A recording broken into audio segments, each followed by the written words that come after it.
Fantastic Four First Steps projected to debut somewhere between 125 to 136 million domestically, while Superman projections a little bit higher, Adrian, 156 to 175. I give 2 thumbs up, dude. Absolutely for both of them. Even though people say, you guys are DC haters and We're not DC haters, we're DC forgetters because they ain't doing shit. Exactly. Marvel has put out way better movies than DC for a very long time. Correct. I mean, let's just be honest, they're better. Why don't Disney just buy DC as a division of Marvel? There you go. That'd be... Just bring them in house, dude. Yeah. The biggest box office ever for Marvel was Endgame, 2.7 billion, right? It was the #1 movie until James Cameron had to put Avatar back in the movie theaters for the 12th time, right? It shouldn't count. It should not count. It should not. No. Matter of fact, it's not. I'm not going to count it. There you go. The #1 movie of all time is Avengers Endgame in the box office. Right. No, we can't have a comic book movie being the #1 movie of all times. Christopher Priest did the unthinkable, Adrian. He made the next Black Panther in the comics look more like me than you. I'm going to give this 2 thumbs down. It's ridiculous. All right. Enough said. I'm sad right now. You are, yeah. All right. Welcome to Only Comics. I'm Mike. That's Adrian. What's up? What up, bro? A little chilly today, boy. I know. You threw me. I got my thermals on. What everything. is happening, bro?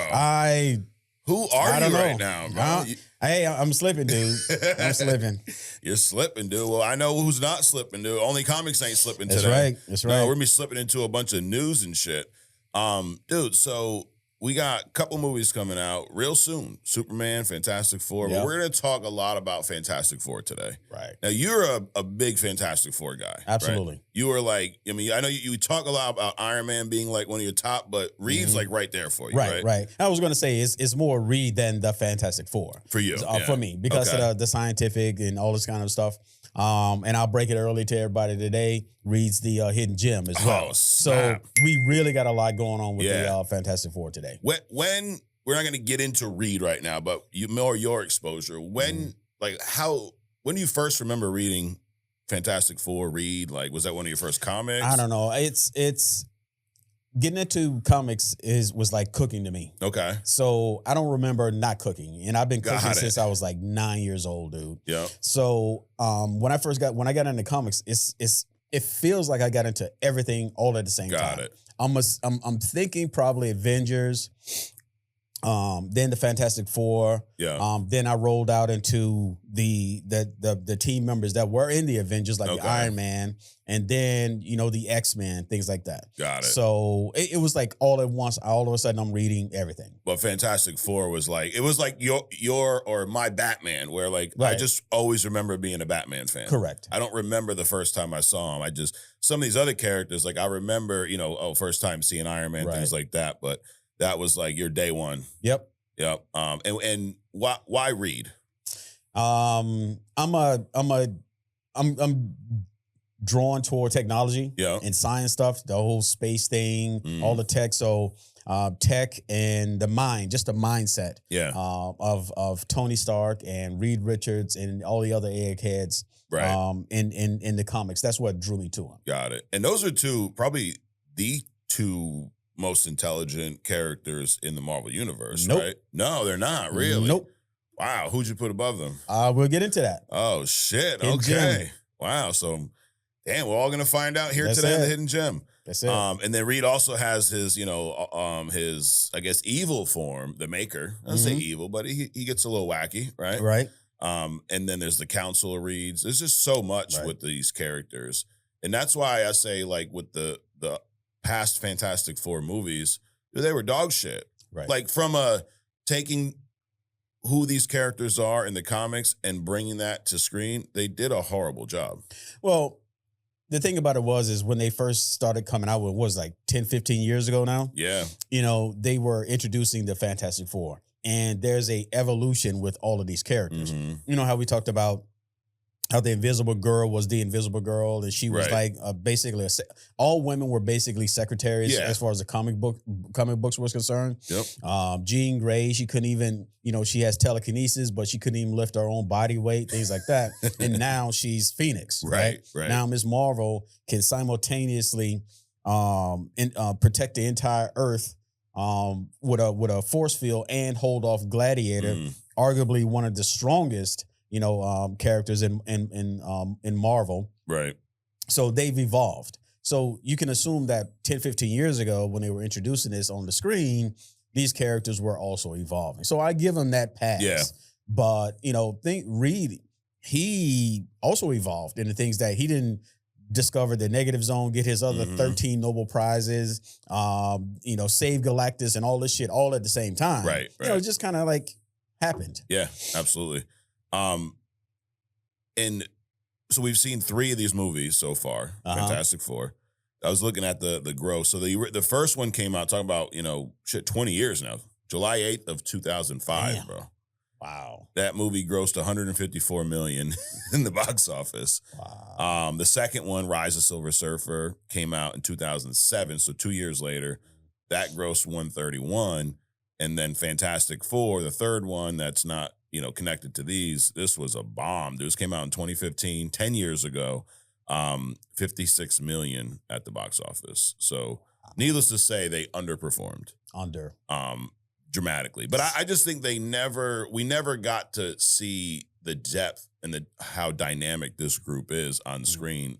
All of these movies were very like origin early on. Like you didn't get to see a lot of who they really are. Right. And then the last one just confused the hell out of everybody, So it's like, oh, dude, I don't want to, Yeah, it was ridiculous. So anyways, well, Adrian, let's hop into the news. Starting off, speaking about Fantastic Four First Steps. The tickets went on sale this past week. So I bought my tickets already, bro. I've never bought tickets for a movie this early. Damn. Yeah. Isn't that crazy? Yeah. Wait, when is it going on? July 22nd. Okay. So they got me. I got it. I saw a TikTok that was like, the Fandango site shut down when the tickets were released. So I was like, oh, fuck that, I'm getting mine. So I fell for it. Right. But I wanted to get my seat like dead center of the theater. You know what I mean? I don't want to be too close looking like this or way in the back because at my old age, bro, the cataracts, they got me.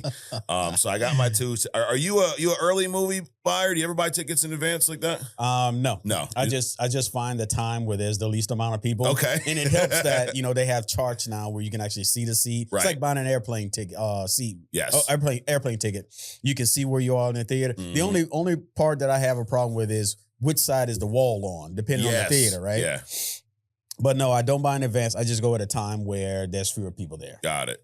Now, this one is shaping up to be one of Marvel's biggest movies, in a while. I read somewhere that it will be the top 15 first week box office. So if that makes any sense, out of all the movies they put out, 30-something, this is going to be ranking towards the top 15 in how much it brings in its first week. Top 15 of Marvel? Or Marvel. Okay, not top 15 of all the movies that's coming out in this year. No, of top Marvel 15 of Marvel history. Got it. So right now, the biggest in the box office ever for Marvel was Endgame, 2.7 billion, right? It was the number one movie until fucking James Cameron had to put Avatar back in the movie theaters for the 12th time, right?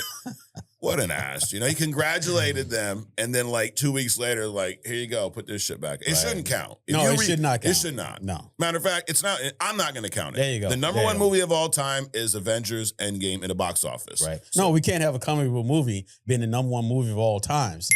Just like you can't have, a black person to be the richest person in the MCU. I'm just saying. Yeah. Oh, I got some news about that in a little bit. Holy shit. I actually think you might, as the kids say, crash out, Adrian, when you see what I'm going to show you in a little bit here in our news segment. But all right, so of these top 15 highest, so what I looked at was what their box office numbers ended up, at the end of the run. So they're saying that this movie will be top 15 in the first week.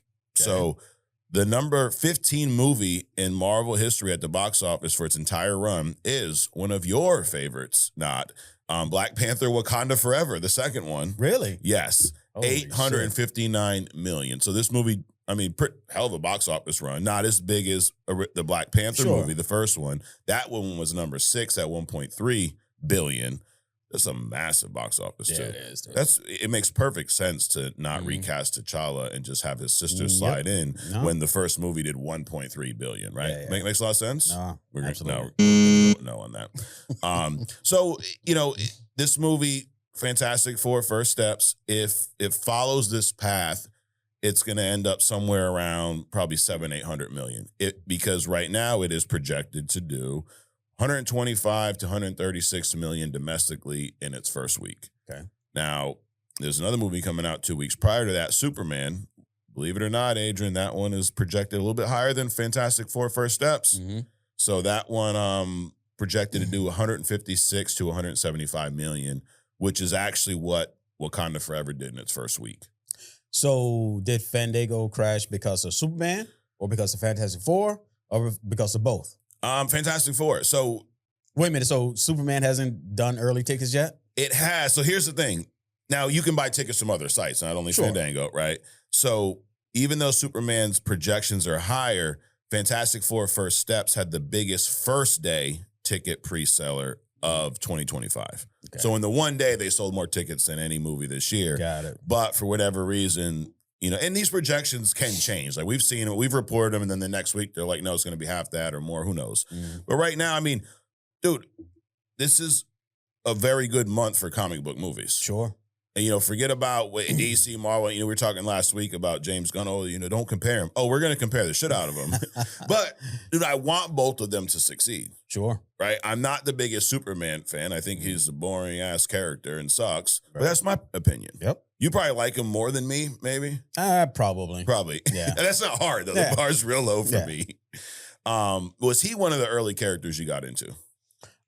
He was the character that was on screen first in my eyes. Well, so you had Spider-Man TV show in the 70s, which I actually liked that character. Yeah. Okay. Right? I like that actor playing that Spider-Man. It was kind of cheesy, but it was the best for that time. So, and you had nothing to compare it to because that's all you had. Correct. From a live action standpoint. Well, that and then the Hulk came in like the 80s. Yep. And then so Spider-Man and Superman in the movie theater. So Spider-Man TV, Superman on the big screen. Yeah. So that's how I got introduced to, the comic Superman, even though you read about him in comics. Got it. So, but dude, all in all, having both of these movies, big first week box office with where cinema has been, like also, people go, oh, MCU's falling apart and this and that. Dude, no one's kicking ass at the box office. Right. It's not like, there's all these other movies hitting $1 billion and it's just the Marvel movies that are not. Box office numbers post-COVID have not returned to what they were in the past. Right.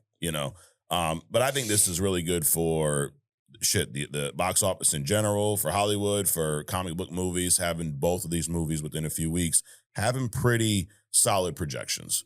Well, I predict that regular movies are going to start boycotting and, doing all this other stupid shit because they can't make movies good enough to get these numbers. Right. And they're going to be like, oh, well, these aren't real. Well, they're already doing that. These aren't real movies, things like that. It's like, nobody wants to see your old ass in these movies. I mean, you can't act in a comic book movie. You're supposed to be an actor, act as a fucking hero or tree, for all I give a shit. But the point of it is that don't shit on these movies because they're more creative and capturing the attention that your movies could not.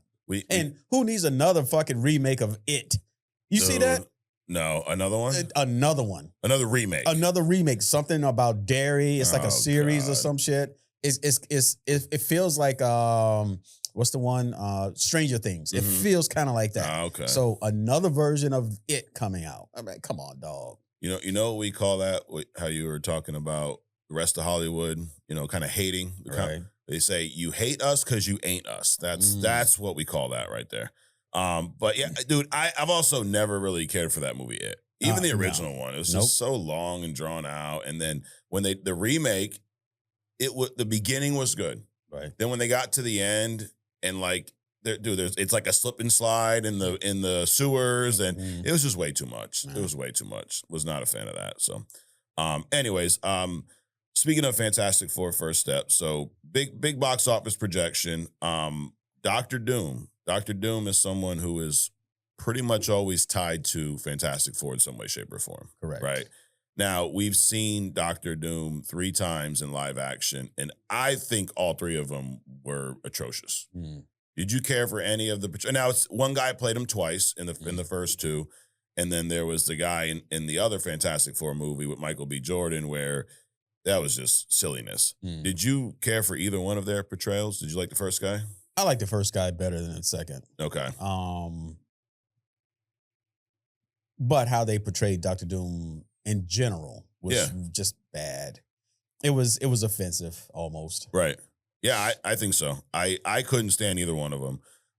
But when you hear Doom or when you hear Fantastic Four, you kind of automatically go to Doom. Sure. But there's plenty of other adversaries, villains that they face. He's not always the one. Right. I mean, we're joking about Mole Man supposed to be in this movie. He's one. Galactus is always, right?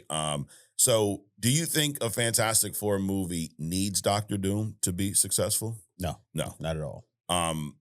And we know that Doom is going to be a big presence in the future of the MCU, right? Robert Downey Jr. I mean, Doom's essentially getting his own movie, Doomsday. Sounds like when I go back and watch Avengers Infinity War, for me, it feels like a Thanos movie. Right. Right? Like you see him come up, you see him take over, and it ends with the snap. He's the main character of that movie, in my opinion. And it seems like that's what they're going for with Doom in Avengers Doomsday. So do you think it's the right decision to have Doom show up for the first time in Doomsday versus Fantastic Four First Steps?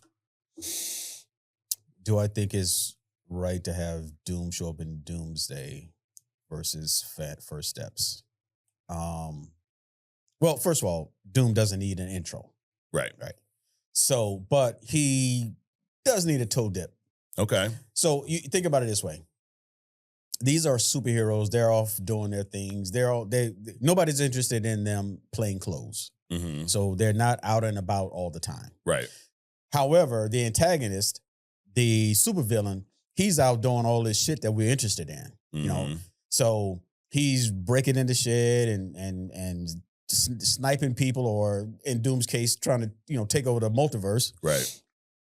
Well, we need to see and understand what he's doing first, which takes longer, right? Yeah. And then we have the superheroes like cops. They now all of a sudden, because we know what the cops are. Right. Now they're gonna come in, do some shit, and then they go away again. So what am I saying? I'm thinking that it's appropriate, even though I think the way this is going to be set up is to show what Doom is doing more so than introducing Doom. Okay. So that then the Fantastic Four can come in and other heroes or whatever can come in and then kind of figure out, assess, and try to resolve the problem. Got it. So I think that's the take on it. Not so much as, oh, well, some dude was born on Krypton and, he fucking flew in space for 300 years and showed up in a farm instead of Russia. And that's dumb shit. So it's setting up the plot as opposed to introducing the character. Right. And I think we get a little messed up in the head sometimes, Adrian, with comic book movies. Like, we forget that most movies, non-comic book movies, they introduce a villain at whatever point that villain is in his career. And you don't need an origin story for everybody. Right. You don't need to know how a lock picker learned to pick locks. Correct. Go back to Star Wars. The first time you see Darth Vader in there, do you know anything about him? You just know he's the bad guy. Right. And you know he's powerful and you know he's in charge. It's like we think, with comic, because there's all this history in comics, whenever we see someone on screen, we got to get from the day they were born, were they nursed? Did they take formula? Who gives a shit? When did Doom start walking? Nobody gives a fuck. Right. Let's get to your point, what he's doing now. So all that to say, should he be in Fantastic Four First Steps or no? So remember in the Penguin, where at the end they had the bad light at the end. It should be something like that. Just a little tease. Just a little tease. You didn't even need to see his face. Nope. No. So there's a rumor that there's a post-credit scene where you don't see Doom's face. I think it cuts to like Franklin at the Baxter Building, and he's playing with Doom's mask, and Doom's sitting there, and you don't see his face, and then it ends. Something like that. Like if that's accurate, does that kind of fill that need of what you're saying? Just drop them in. I'm thinking more like, they cut to like a mountain shot of some city. Okay. At the bottom, it's night. It's all lit up. It's all snowy. Snow swirling all over the place. Then the camera pans over, and there's a fucking polar bear, and Doom sitting on it. You want that polar bear? Oh yeah, I want that polar bear. Yep, that is what I'm thinking about. That's what you're talking about. It's a little over the top, but right. Hey, if that happens, you better fucking send us a check, okay? Something. Jesus. Maybe a Doom mask. I don't know. But yeah, I don't think he needs to be. It's like we've done that so many times already. It's like the Batman Joker thing. One of the best things about the Batman was Joker. As much as I love the Joker, he was not the first villain that Batman is going against. Right. They introduced, Riddler as the main villain, which they took a character who was kind of a joke and made him a little more menacing. Right. But like you didn't need Joker to be there. Right. So and they asked Matt Shackman, he's the director of Fantastic Four First Steps. They asked him about this. He's doing a bunch around. He's pulling a little James Gunn, dude. He's doing some interviews, but his movie's coming out, so it's all right, And he said, interview in Empire magazine, he says that Dr. Doom is not part of my film, therefore not a part of my pure view. So we'll see. Now he could be full of shit. Now he said not part of my film. Notice his words there. Right. With the Thunderbolts, the post-credit scene was directed by the Russo brothers, right? So if there's a post-credit scene with Doom in it, maybe he's saying it's not part of my film, but maybe the Russos directed a scene with Doom, and that's going to be there. So it could be leading us down a little trail. But either way, I don't think that's going to impact the movie if Doom's not there. I don't think you don't need that buildup. Like that whole, you're just going to rush Doom. You hear this a lot online. They're rushing Doom. The fuck you mean they're rushing Doom? How many movies have you seen where the first time you met those characters was in that movie? Right. And then people go, oh, the movie's like, we're talking about Sinners, which I got to finish. But did you need a backstory for anyone in the movie? Like, you meet these characters in this movie. Right. You don't need to go, oh, well, what other movie were they in? None, motherfucker. They started here. Right. Well, they did kind of flashback-ish stuff, which was enough and appropriate, and they weaved it in so well. It's like it didn't feel like a backstory. So that's the kind of stuff they should be doing moving forward. Also, I got some news that I think you're gonna like. Have you seen the latest trailer for Fantastic Four First Steps? The one that dropped this past week. It's like the same footage that's updated. You get another look at the Fantastic car and stuff like that. No, I haven't. So you remember you were saying like, why is the Fantastic car just like a regular car? Oh, it's not, dude. No? It flies. Yeah. Okay. Yep. And then Herbie, same thing. Right. He flies around too. Okay. Yeah. So you see a little bit more of that, and you see Franklin as a baby laying down. Like you get a little glimpse of him. So, yep. So is his eyes glowing? Not yet. No, I didn't see that. But something else that Shackman said, he was a roundtable interview with Collider, and they were talking about the production of the film. He says that we're trying to go on location as much as we can. We're building real sets. We're depending less and less on blue screen, green screen, and making things. We have a real Herbie. We have an incredibly beautiful lab. We have a real fantastic car, and we're building models and miniatures.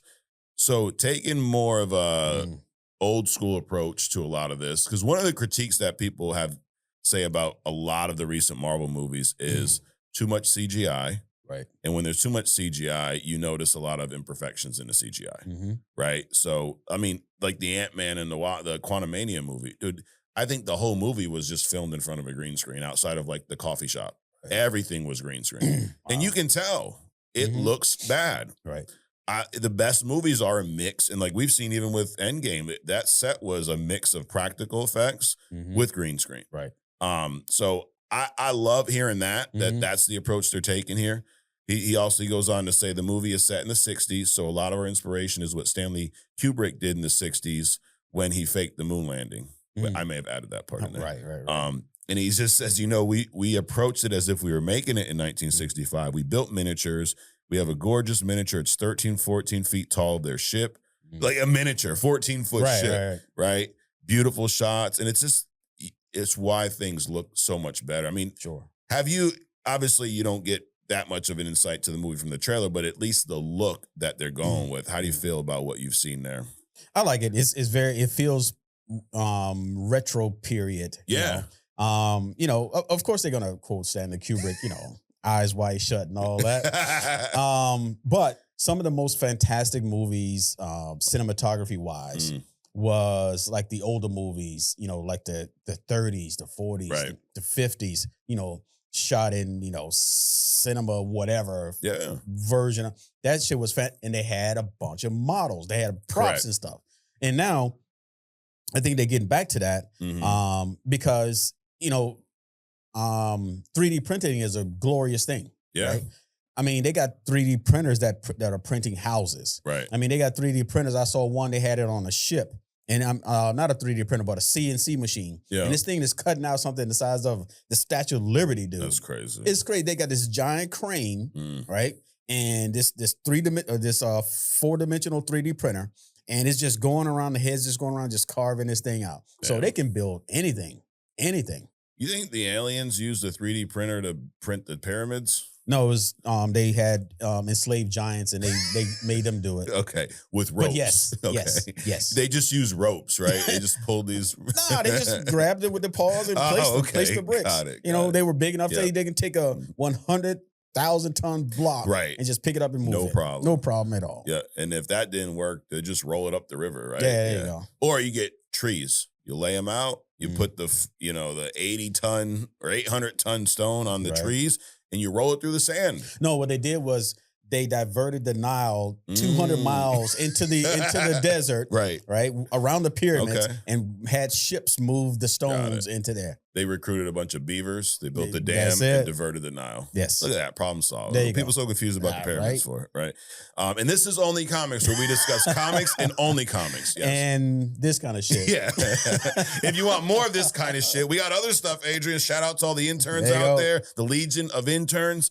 Other stuff drops on Wednesdays. That's where we get into a lot of the conspiracies. We got some deep sea stuff this week, Paige. Yeah, you got some notes on that? I got some notes. Oh shit! So, you know, the one thing that blew my mind, because I didn't do a deep dive because I'm going to sit under your learning tree this week, but was the fact that NASA started in the ocean and from there went into space for some reason.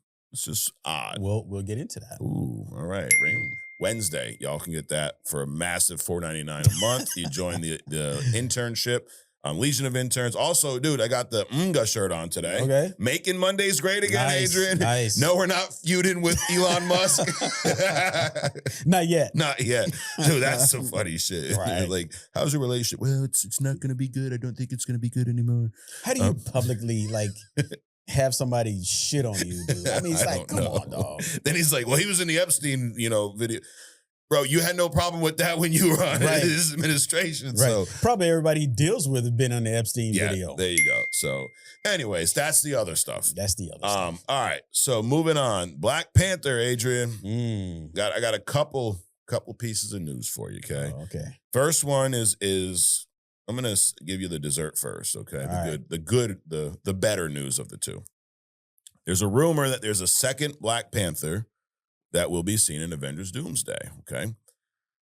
But if you were... Wait a minute. What do you mean a second Black Panther? Well, because technically right now, Shuri is Black Panther.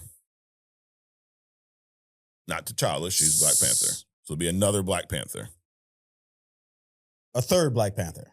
Well, you had T'Challa, then you had Shuri, so there's going to be another. Correct. Okay. But a second one in that movie, because obviously T'Challa is gone. You know, don't want to bring him back. Believe it or not, though, the name of this second Black Panther will be T'Challa. It's going to be his son. So if you remember at the end of Wakanda Forever, Nakia has a son, names the son T'Challa after his dad T'Challa. And the kid was maybe, I don't know, 5, 6 years old, something like that. So I don't know if they're going to age him up, if it's going to be a variant, but Shuri may be joined by a second Black Panther who is going to be T'Challa's son, all grown up, okay? So that's one part. Well, with all the delays, by the time they come out with it, he'll be right. Ripe. Correct. And who knows? I mean, do they age him up some weird magic way? Is it a variant from another universe? Who the hell knows?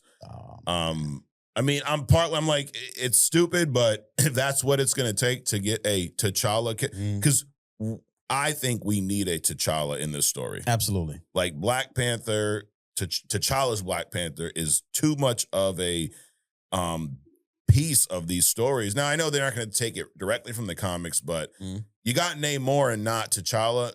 That's a problem in my eyes. Right. I mean, besides the fact that since, we're heavy on Fantastic Four news. Yeah. Reed and Sue broke up so many times, and I get into that later, that, they kind of went away where Reed asked, was it Reed or Sue? One of them, when they were bowing out, asked T'Challa and Storm and Aurora to come and take over the team during their absence. Right. So they're all over the place. Yeah, absolutely. And even that, T'Challa and Reed have a lot of history together. Right. It's just a major void. But again, it's same thing, I think, having Tony Stark unalived in the MCU sucks too, because a lot of the story, the Secret Wars, and not having Steve Rogers Cap, like it made sense story wise at the time, but now knowing where they're going with the story, it feels like there's a void with some of those characters missing. Right. Now, and who knows if you didn't have that, would Endgame have the same impact and effect? And I don't. I mean, it's everything. Hindsight's 20/20, as they say. So that was the dessert. Oh no, that was a dessert. This is going to be the Is there a vegetable that you hate, Adrian? What's the worst vegetable in your mind? The worst vegetable. Like as a kid, you're like, don't put that shit on my plate. Dude, I was poor. I ate everything. Okay. Eggplant, maybe. All right. So this is your eggplant, Adrian. Okay. You ever heard of a fella named Christopher Priest? He's a comic writer. No. Okay. The only reason I'm going to tell you his race is because it's going to create even more of a crash out when you hear what he did. So he doesn't look like me. He looks more like you. Okay. Okay. Now he is a writer who the rumor about him online is he's a black dude who doesn't want to be looked at as a stereotypical black writer who writes black characters. Okay. Okay. Now he's writing Black Panther, which he has in the past. There's a new Black Panther. Okay. It's a son of T'Challa and a son of Monica Lynn. You know who Monica Lynn is? Mm-mm. Some character who in the comics is also black. The Black Panther's son shows up, fights T'Challa for, the Black Panther, like the ritual, whatever, kills him, takes over. Kind of like Killmonger did. Yes, exactly. So he's got some unresolved daddy issues, shows up, challenges his father for the throne of Wakanda, defeats him. Challenges his father or his stepbrother? His father. This is T'Challa's son. So he challenges T'Challa for the throne, defeats him, and I haven't read the comic, I don't know if that's why he dies, but he's also an older T'Challa at this point. This is in the future. Okay. What I want to show you, Adrian, look at this fella here. Anything odd about him? Yeah. He looks more like me than you. So we got a couple of things. Yeah. One, you have the stereotypical black man fucking around on his wife. Yeah. Right? Number one. Right. And he's doing it with a white woman. Well, in the comic, the Monica's black, so I don't know what the fuck's happening here. I mean, well, either that or the assumption is that either T'Challa, which is highly unlikely, had white in his in his lineage, right, or Monica did. Okay. So that can happen. Yes. But to that extreme, exactly. No, he's blonde, dude. Right. No. It's fucking stupid. No. It's ridiculous. Oh, and it ain't just it ain't just us, dude. So there's plenty of fucking outrage. But let's take this even further. So yeah. Black man fucking around. Yeah. Black man fucking around, white woman. black man fucking around, white child that's going to inherit the wealth of the black man. That's what's happening, dude. Yep. I'm just saying. Yep. It's insane, dude. All is written by a black guy that doesn't want to be known as a black guy that write typical black stories. Right. I'm just trying to understand. Right. I'm asking questions. Yeah. I'm just trying to understand. Now, is that crazy? Because I don't know if you can tell, Adrian, I'm not a black man. Okay. Woosah. Fuck. Told you. This is your eggplant, bro. You can tell I'm not a black man, right? But let me ask you this question. Would it, if someone's writing a story about black characters, if you had to pick the writer, would you prefer a black writer or a white writer? A black writer. Right. But not one that has identity fucking crisis. Correct. But my point is why, like, he's got this, I shouldn't be looked at as that. Okay, you're a black comic book writer. And then he does the typical shit. Exactly. It's almost like he did this as a fuck you. Oh, you want me to write Black Panther? Watch this type shit. Now, I don't know. We've not read the story. Who knows where it's going to lead to. But right off the bat, it just sounds like, it sounds like a dumbass fucking move. And it's shocking to me that it came from this dude, Christopher Priest. But who the hell knows? But let's just all right, let's move on. I can tell you this. You've heard this saying before, Adrian. It's going over like a fart in church right now. So no one's happy about this, except for Christopher Priest over here. Nobody notices the fart because of the dances the pimp is doing up in the front. All right. So on some lighter news, the runtime of Superman has been released. So this movie is coming in at a 2 hour and 9 minute. It kind of seems like where they've been with these movies lately, they've kind of been on the shorter side. Because for a while, everything was like 2.5 hours going on 3. Do you think 2 hours, because 9 minutes, that's probably credits, right? 2 hours enough to tell this Superman story with all these characters that we've seen so far? Well, it's not 2 hours. It's more like an hour and 25 minutes. Because the intro is going to be, like the Star Wars, fucking a galaxy far, far away. Yep. And then you're going to have the end credits. And then they're probably going to sneak in some post credit advertisement. So that's going to cut 30, 45 minutes out altogether. Then the reason that the time is getting shorter, if you watched a 2 hour movie and it was a good movie, you wouldn't even notice that it was 2 hours. Exactly. Right? The reason they shorten them is because the movies are shittier these days. No, people are forgetting that. Just tell a good story. It doesn't matter if you're the Man of Steel, you're fucking Galactus, or you're Spider-Man, or just some kid on the street. Right. A good story is a good story. And a good story takes time. Well, when you have a bad story or you have a confusing story, then it doesn't matter how short it is. Right. It's still bad and or confusing. Yeah. And it can feel rushed too. I just think there's a lot based off what we saw in the trailer with all these characters. You got Green Lantern in there. You got Mr. Terrific. You got the chick with the things. You got Hawk Girl. There's Hawk Girl. You got a Godzilla in there. Yeah, apparently. Where did that come from? I don't fucking know, dude. But you got all these characters. 2 hours seems like it's gonna be a little rushed, dude. Who knows? It's gonna be rushed because you're gonna be like, is this over yet? Yes. All right. Oh my god. Something. You're not a big gamer, so you probably didn't even hear that the Nintendo Switch 2 was released this past week. What's the Nintendo Switch? No, I'm just joking. No, I did not hear that. Okay, so that was released, and it was like the old school back in the day. Dude, I saw videos of like lines of people outside of Best Buy camping out the night before. Yeah, supposedly some GameStops told clients that they won't be restocked 3 to 6 months because of the demand right now. That's bullshit. You know that's marketing. Oh yeah, they want those lines. Absolutely. But dude, think about this: the system retails for like $500 right now. The resell on these is $1,000. People are buying it for $1,000 day one. Yeah. So we have a Switch at home. We don't play it a whole lot. But this is a big deal to a lot of people. The reason this is in the news is there's a GameStop in Staten Island that a lot of these, let me back up, a lot of these systems are sold on pre-sale, right? You pre-order them. You put some money down, and then when it's released, if you got your pre-order, you go pick your shit up. I saw a video of the first guy to receive the Nintendo Switch 2. I think it was at their store in New York or something. So it's a big deal.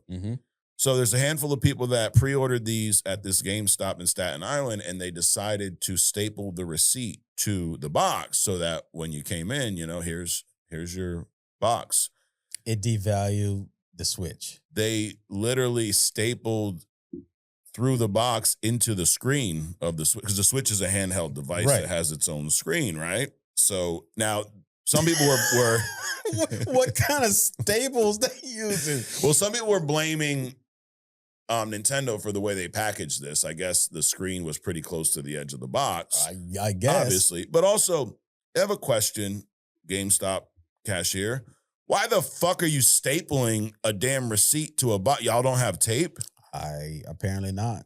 I mean, it's also, some people keep the box, right? Like, it's they do an unboxing, right? Kind of like unaliving, but you unalive the box, I guess. And the more pristine the whole package is, the more value it has, assuming that you buy two of them. Correct. One to play and one to keep. So some fucktard at GameStop in Staten Island decided to puncture a handful of these. So now the replacements have been offered, and the staplers have been confiscated, is what GameStop Wait a minute, said. this has been more than one? Oh, yeah, it was several, dude. Oh, several. Wow. Yep. So two things. One, back in the day, my grandmother had a Switch. I wasn't sitting on pins and needles anticipating seeing that fucking thing. I can tell you that. It wasn't made by Nintendo, was it? Absolutely not. It was made by Gaia. Okay. Mother Earth. Number two, it's insane that something like that would even make news. Who cares, dude? I mean, you take your shit back and, you got a crushed box. Right. You got some dented. I mean, why is that even making news? Because 3 people had the screen stapled to. Might want to either retrain or get rid of the person that fucking stapled the stuff in there, though. But dude, what is going through your? I mean, just bam, staple this shit. But I can imagine, unless they're using deck screws or something, right? I can only imagine that packaging has to be pretty bad. Yeah. In order because it's a $500 device, right? And your screen is that close to where a desk staple can go through it. That's crazy. So are you putting the blame on Nintendo or blame on this GameStop fella? Definitely GameStop boy. Yeah. Because, I mean, you shouldn't have been using it. I've literally never seen anybody staple a receipt. It's always tape. Right. Always. And I know y'all have tape there. Right. Or if not, just hand the receipt to the person. Come on, dude. And it was only one GameStop. So obviously all the idiots work at this GameStop. So he couldn't be a serial killer, so he decided to be a serial Game Boy destroyer. Seriously, dude. Whoever he is, better watch him. Yeah, he's gonna grow into something else. He's gonna be a supervillain. He's gonna be the stapler. All right.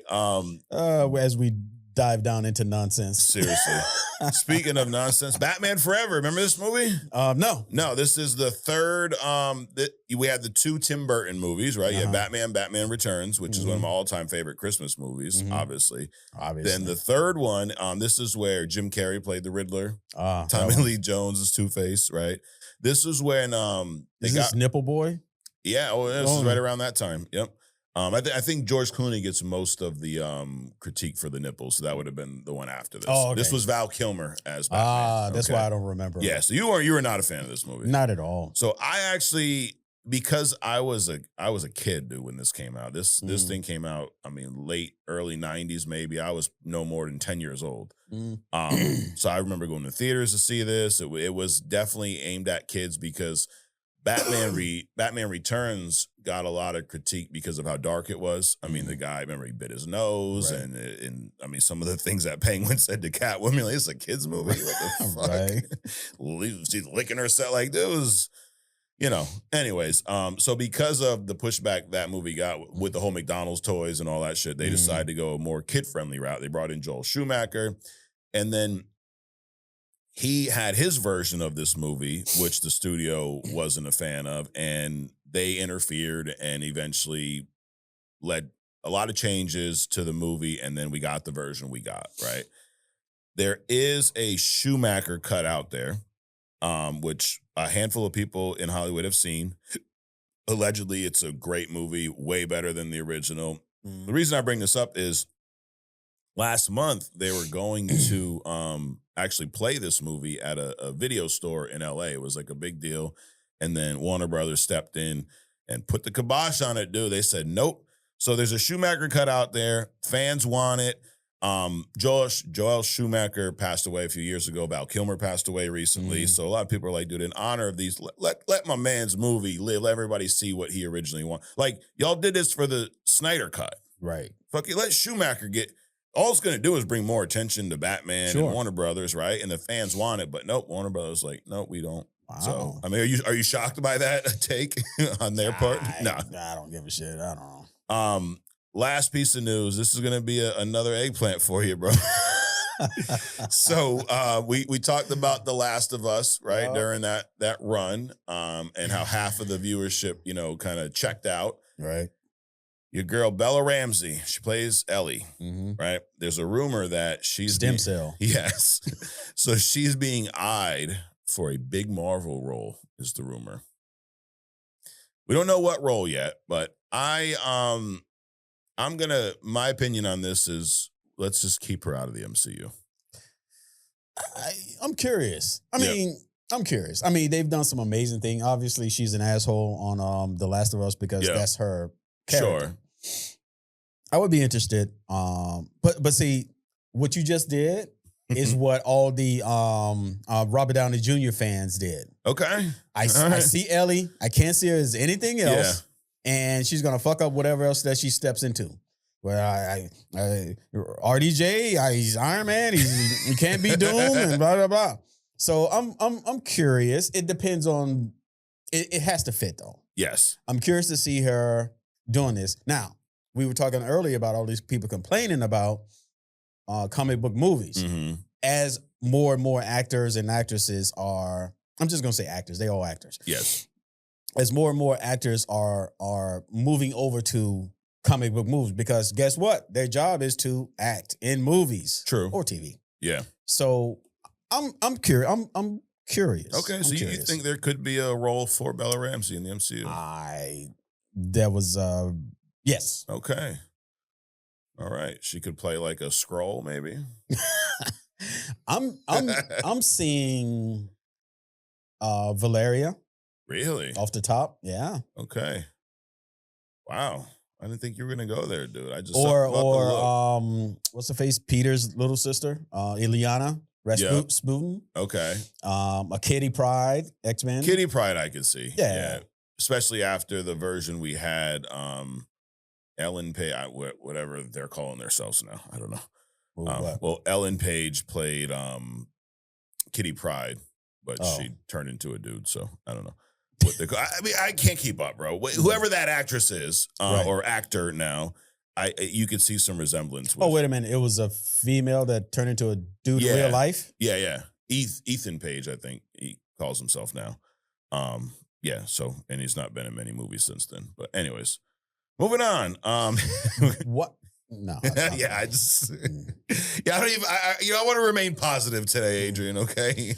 I guess it's so prevalent that, I'm not going to go there. That's the other stuff. Yeah, I think it was a few years ago. She also played in Juno. And I thought she was Elliot Page is what he's known as now. And I don't know what he's been in since the whole transition. But I'm still waiting on Taylor Swift. What? Poison Ivy. Oh, yeah. I think Dazzler, dude. That would be good too. Yeah. That would be good too. Yep. Poison Ivy, dude. I mean, and this is something that we've not seen much of. Like, some of these characters are very seductive in the comics. And you don't really see that in the live action a lot of times. They don't, for whatever reason. They mature. So have you seen one of Demi Moore's latest movie where she turns into this monster? No. And her titties are everywhere and stuff like that. Actually, I know what you're talking. Yeah, I've not seen the movie. I know what you're talking about. I mean, that we talking about full frontal. And what's her face? Transformer chick, the first one, Megan Fox. Her latest one, where she's like this robot. Yeah. Oh yeah, like that Terminator thing. Subservience or something like that. It wasn't subservient. I don't know what it is, but we talking full. Yeah. I mean, so they grow it. I mean, it's almost like they want to do it anyway. Right. But and then at some point they start doing it. You just don't see it in the comic movie. Like even with, you think about, and I guess we'll see it when the movie drops, but Vanessa Kirby, who plays Sue Storm, Sue is also very seductive looking in the comics. And I don't get that vibe. I'm borderline hoish on Sue, dude. I mean, wait until we get into Hidden Gems. Yeah. Dude. I mean, for those of you that play Rivals, there's plenty of people, as they call it gooning, Adrian. Gooning? Yeah, that's the term for, I guess, like, glazing female characters in movies and things of that nature. So, they call it gooning. But yeah, no, the Megan Fox, it's not subservience where she's the maid or whatever, and the wife's dying. And yeah. Is it subservient? So, yeah. Okay. Yep, I did see that. She did. That's like a Terminator role, dude. It's like she never dies. Dude, the end of that movie got wacky. Yeah, like she's trying to kill the baby, and then she's like, they're running into houses. All of a sudden, it's Call of Duty. They're shooting people. I'm like, how did it go from she's getting naked in the shower to now she's like shooting up the whole block? Like that shit got off the rails. But it was a pretty good movie. Yeah, it was. For one of those like Netflix movies, sure, as you would call back in the day, straight to VHS, right? Straight to video. But anyways. Well, apparently everything's going straight to video. It's like movies are coming out now. It's like I just paid to go and see Thunderbolts, and then 2 weeks later it's streaming. Right. Then you got to pay for it. Sure. And then a week after that it's free. Yeah. I mean, it's like I went to see The Accountant 2. Okay. That's already streaming. Yep. It's like just wait. That's another one. I don't even need to. I don't need to look at seats in the theater anymore. No. Just wait. Take a nap, and it's on streaming. That's another one I started, The Accountant, the first one. Yeah. I got probably about halfway. It's a good movie. Yeah. I got to finish it up. But, so then I can hop on the second. I'm a little bit delayed here, dude. That's all right. It's all right. All right. But what's not delayed is thumbs up, thumbs down. We're getting out a little early this week. So we're going to wrap up some of this news and rumors, Adrian. I think there's going to be a few thumbs down here today. I'm feeling it. Yeah, I think so too. I'm feeling it. All right. So, number one, thumbs up, thumbs down. Fantastic Four First Steps just became Fandango's biggest first day ticket pre-seller in all of 2025 this past week. Is that a thumbs up, dude? Thumbs up. Fantastic Four. Fantastic Four First Steps projected to debut somewhere between 125 to 136 million domestically, while Superman projections a little bit higher, Adrian, 156 to 175. I give 2 thumbs up, dude. Absolutely for both of them. Even though people say, you guys are DC haters and Marvel shills, they called us. Like, what the fuck is a shill? You're a shill, bitch. We're not DC haters. We're DC forgetters because they ain't doing shit. Exactly. Like that's, bro. You cannot say that Marvel, well, you can say whatever the fuck you want and be wrong, but Marvel has put out way better movies than DC for a very long time. Correct. And they're at the point now where they're putting out better animation than DC. Right. Better TV shows and better comics for the long. I mean, let's just be honest. They're better. Why don't Disney just buy DC as a division of Marvel? There you go. That'd be just bring them in house, dude. Yeah. Yep. Everyone. I'm going to predict everyone's going to love that. Oh yeah. Yes. Fantastic Four First Steps director Matt Shakman says Dr. Doom will not be in his movie, and I actually give that a thumbs up. Okay. It is rumored, Adrian, that there's a second Black Panther in Avengers Doomsday, but with a twist. It will be Nakia and T'Challa's son, all grown up, and his name's T'Challa. I'm gonna give it a thumbs down because I just wanted y'all to recast T'Challa. Right. So and for a lot of reasons, that's not gonna work. Thumbs down. Christopher Priest did the unthinkable, Adrian. He made the next Black Panther in the comics look more like me than you. I'm gonna give this 2 thumbs down. It's ridiculous. All right. Enough said. I'm sad right now. You are, yeah. If we had an eggplant award, would you give that piece of news the eggplant award? Unbelievable. Whatever. Unbelievable. Staten Island GameStop stapled receipts to Switch 2s and punctured their screens. Do I give this a thumbs down? How are y'all so stupid? I'm gonna give it a thumbs up because it's just funny. It's so stupid. It's just funny. That and you ask, how does it make the news? Because it's funny. Because you literally can't make that up. Like, wow. And then last but not least, The Last of Us star Bella Ramsey is rumored to be eyed for a big Marvel role. And I give it a thumbs down. I don't want to see her in Marvel.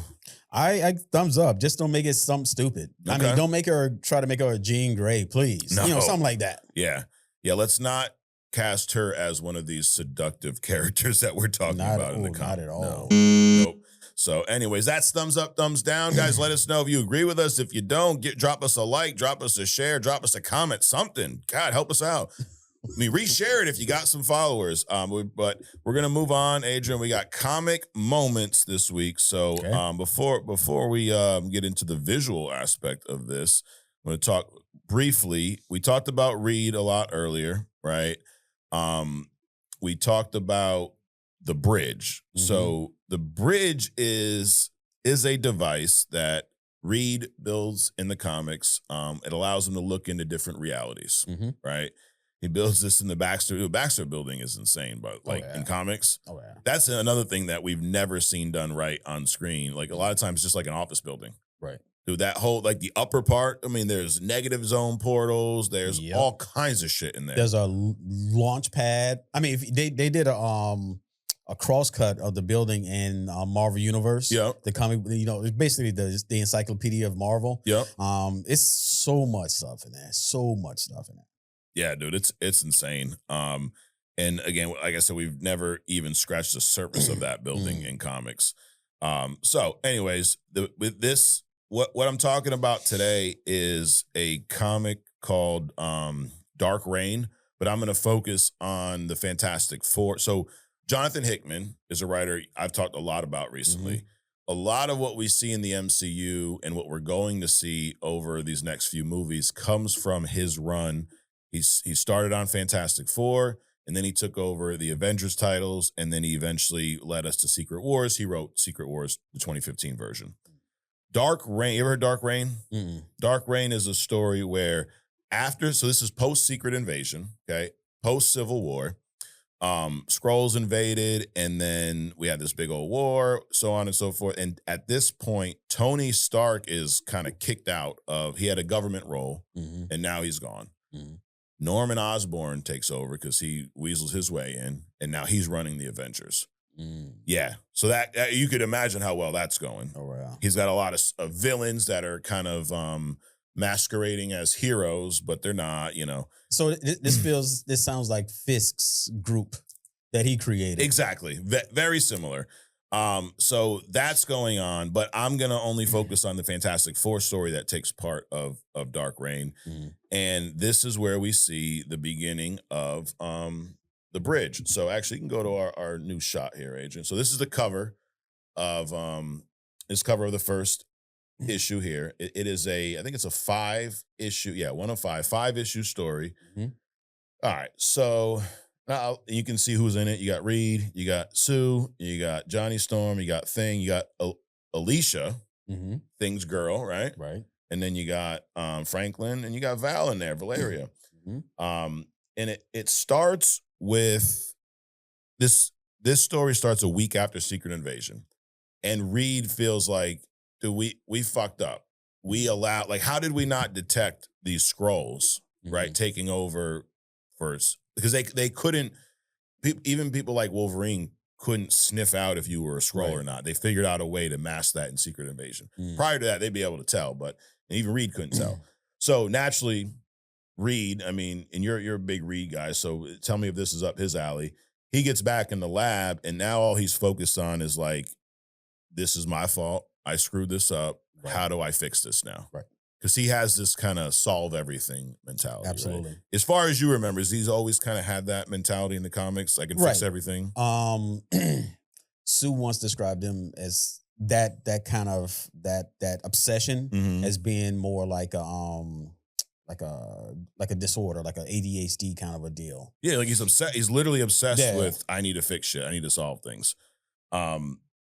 Especially since he's a humanitarian amongst other things. Right. And he he wants to protect everybody, but here he feels that he put everybody in jeopardy. Correct. Yep. So he basically feels like he kind of caused this, and he also again thinks that there's no problem that can't be solved. And here we go. He builds the bridge. So this is the first time in this run we've seen. But Stargate. Yeah, right. Stargate. Of course, there's a bridge. There's always a bridge, too. Yeah.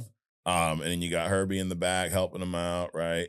And here you have Norman Osborn's little squad there rolling up on the Baxter building because this is also post Superhero Registration Act. So technically, whatever the Fantastic Four is doing in there, they're not supposed to be doing. Right. So Norman's like, he wants to show up, and I'm pretty sure he's trying to take their tech. Why wouldn't he, right? Of course. So, Reed, and again, when we do these comic moments, I'm not going to spoil page for page. Really what I want to focus on here is the creation of the bridge and what that leads to, because it also is going to lead to a lot of questions of what we would possibly see in Fantastic Four First Steps. So you see him using the bridge here. He's letting Sue know all about it. And while this is going on, he doesn't know this because he's focused on using the bridge for the first time. These guys crash the building. They cut the power off. You see Franklin over here dressed up as a cowboy for some reason. He's just being a little boy, And then look at that. Baxter building, all kinds of shit going on. Goes dark. The remaining members of the Fantastic Four, they're in the elevator trying to get away from this ship. And they open up a door and look where it leads. Right. To Savage Land. Yep. And they end up, so Reed is looking into these realities for the first time. What he's trying to find out is, why did these conflicts happen? Like the Civil War, Secret Invasion, and in any of these other universes, did they happen, and what was the outcome? Because he wants to solve the one here. Because there's still, this is a week after Secret Invasion. Norman Osborn's taken over. Everything's fucked right now. Right. There's eggplant everywhere, Adrian. Eggplant everywhere. So he finds out that using the bridge, there's over 12 million universes where there was a Superhero Registration Act. Okay, just like what started Civil War. Of those 12 million, 3 million resulted in conflicts between the metahuman, whatever you want to call it. So a lot of them, they did the Registration Act, and everybody just, agreed to go with it. Everything was fine. 3 million of them resulted in conflicts. Here's a second issue here. Now, before I get back to the numbers, you got Franklin and Val. Dude, they're literally like the only two left, because you got the other three are in the Savage Land. Right. Reed is stuck in the bridge because the power is cut off right now. So these two are basically the only two line of defense against these soldiers. Val's got some type of gun. She swears she's going to kill them all, and then they run away because they're afraid. And then they fix the power, because why wouldn't they? They're the Richards kids, right? Of course, shit. Of course. So they get some little device, they fix the power, and that's when, the bridge starts working the way it should. Reed's in there looking at all these realities. So he finds that of the 3 million where there were conflicts, 418 of those were solved in a peaceful manner. So he starts going through, viewing all these different realities. So you see, here's a version of Civil War. You got, Cap and Iron Man fighting. He has them upload all these things to his brain. So he's just doing a deep analysis of all this. And it's pretty cool. You go through, you got this ancient looking medieval times universe. You got Cap dressed up as a, knight in shining armor. Tony with the bottle. Tony with the bottle, bro. So, and what he found through this was, this is kind of funny. When Tony Stark wasn't involved in the decisions, those ones typically ended more peaceful. Of course. And he eventually found that when he acted alone, he being Reed, those ones ended up more peaceful. So he kept narrowing it down to how many. And 67 of these universes ended up in a peaceful result, and Reed was the one who acted alone. Now, in the universe, in 616, Tony Stark was the one making the decisions. Right. So, and he looks at everything, he's examining all the different failures. He even uncovers the Illuminati, how many of these universes had the Illuminati set up, so on and so forth. This was a cool one. It's like a Western one. You got Sue. Speaking of Sue, Who's that? The Beyonder dude. So in this universe, these two are fighting, and then there's another universe, if you see the bottom, where the Beyonder destroys everything, starts over, creates one man, one female. So Adam and Eve. Eve. Maybe the Beyonder's God. Could be. She kills the Beyonder in this universe. And all these things, you got, some scrolls. There was one universe where the humans and whatnot surrendered to the scrolls. So it was a different take on Secret Invasion. And now you got Norman Osborn coming back with his version of the Avengers. Some of them. You got Spider-Man there, which I actually think we learn is Venom. And yeah, there you go. You got your boy. I love his waves too, dude. Norman Osborn with the nice hair. So Reed, he sees a lot of shit. He comes back. You got Venom up there messing around with Val. For some reason, Franklin's also a big Spider-Man fan in this run. Have you seen that in any past comics? No. You don't remember? No, that? I definitely remember the cowboy costume. Yeah. Yep. Okay. But yeah, he's a big Spider. In fact, in one of the later comics that comes after this is Franklin's birthday, and what he wants for his birthday is for Spider-Man to show up at his birthday party. All right, so Reed comes back. The rest of the Fantastic Four, they return, kind of mid Norman Osborn and his squad showing up. Pretty cool visuals here. I really like the artwork in this too. And you get to see, you're talking earlier about Sue being portrayed as like a secretary a lot early on. But here you get to see her, like you got Venom and a bunch of other soldiers, and she just throws up a force field and just, moves everyone out the way. Norman's pulling a gun on them because, he's Norman Osborn, right? Then there's a shot that goes off. So Franklin, you're talking about Franklin, he's got a fake gun. Right. But he shoots Norman for real. Right. How does he do that? Little power there. He's got some power, dude. That's right. And what's crazy about him, I was reading a little bit about Frank. Like he caps his own, like he hides his own powers from himself. Correct. Like in this run, he does something where he has no powers for a year. And then on his birthday, he has them. Right. And then he kind of looks at everything that's going on his birthday to see if he's needed anywhere. Then if he's not, he stuffs them away for another year. Correct.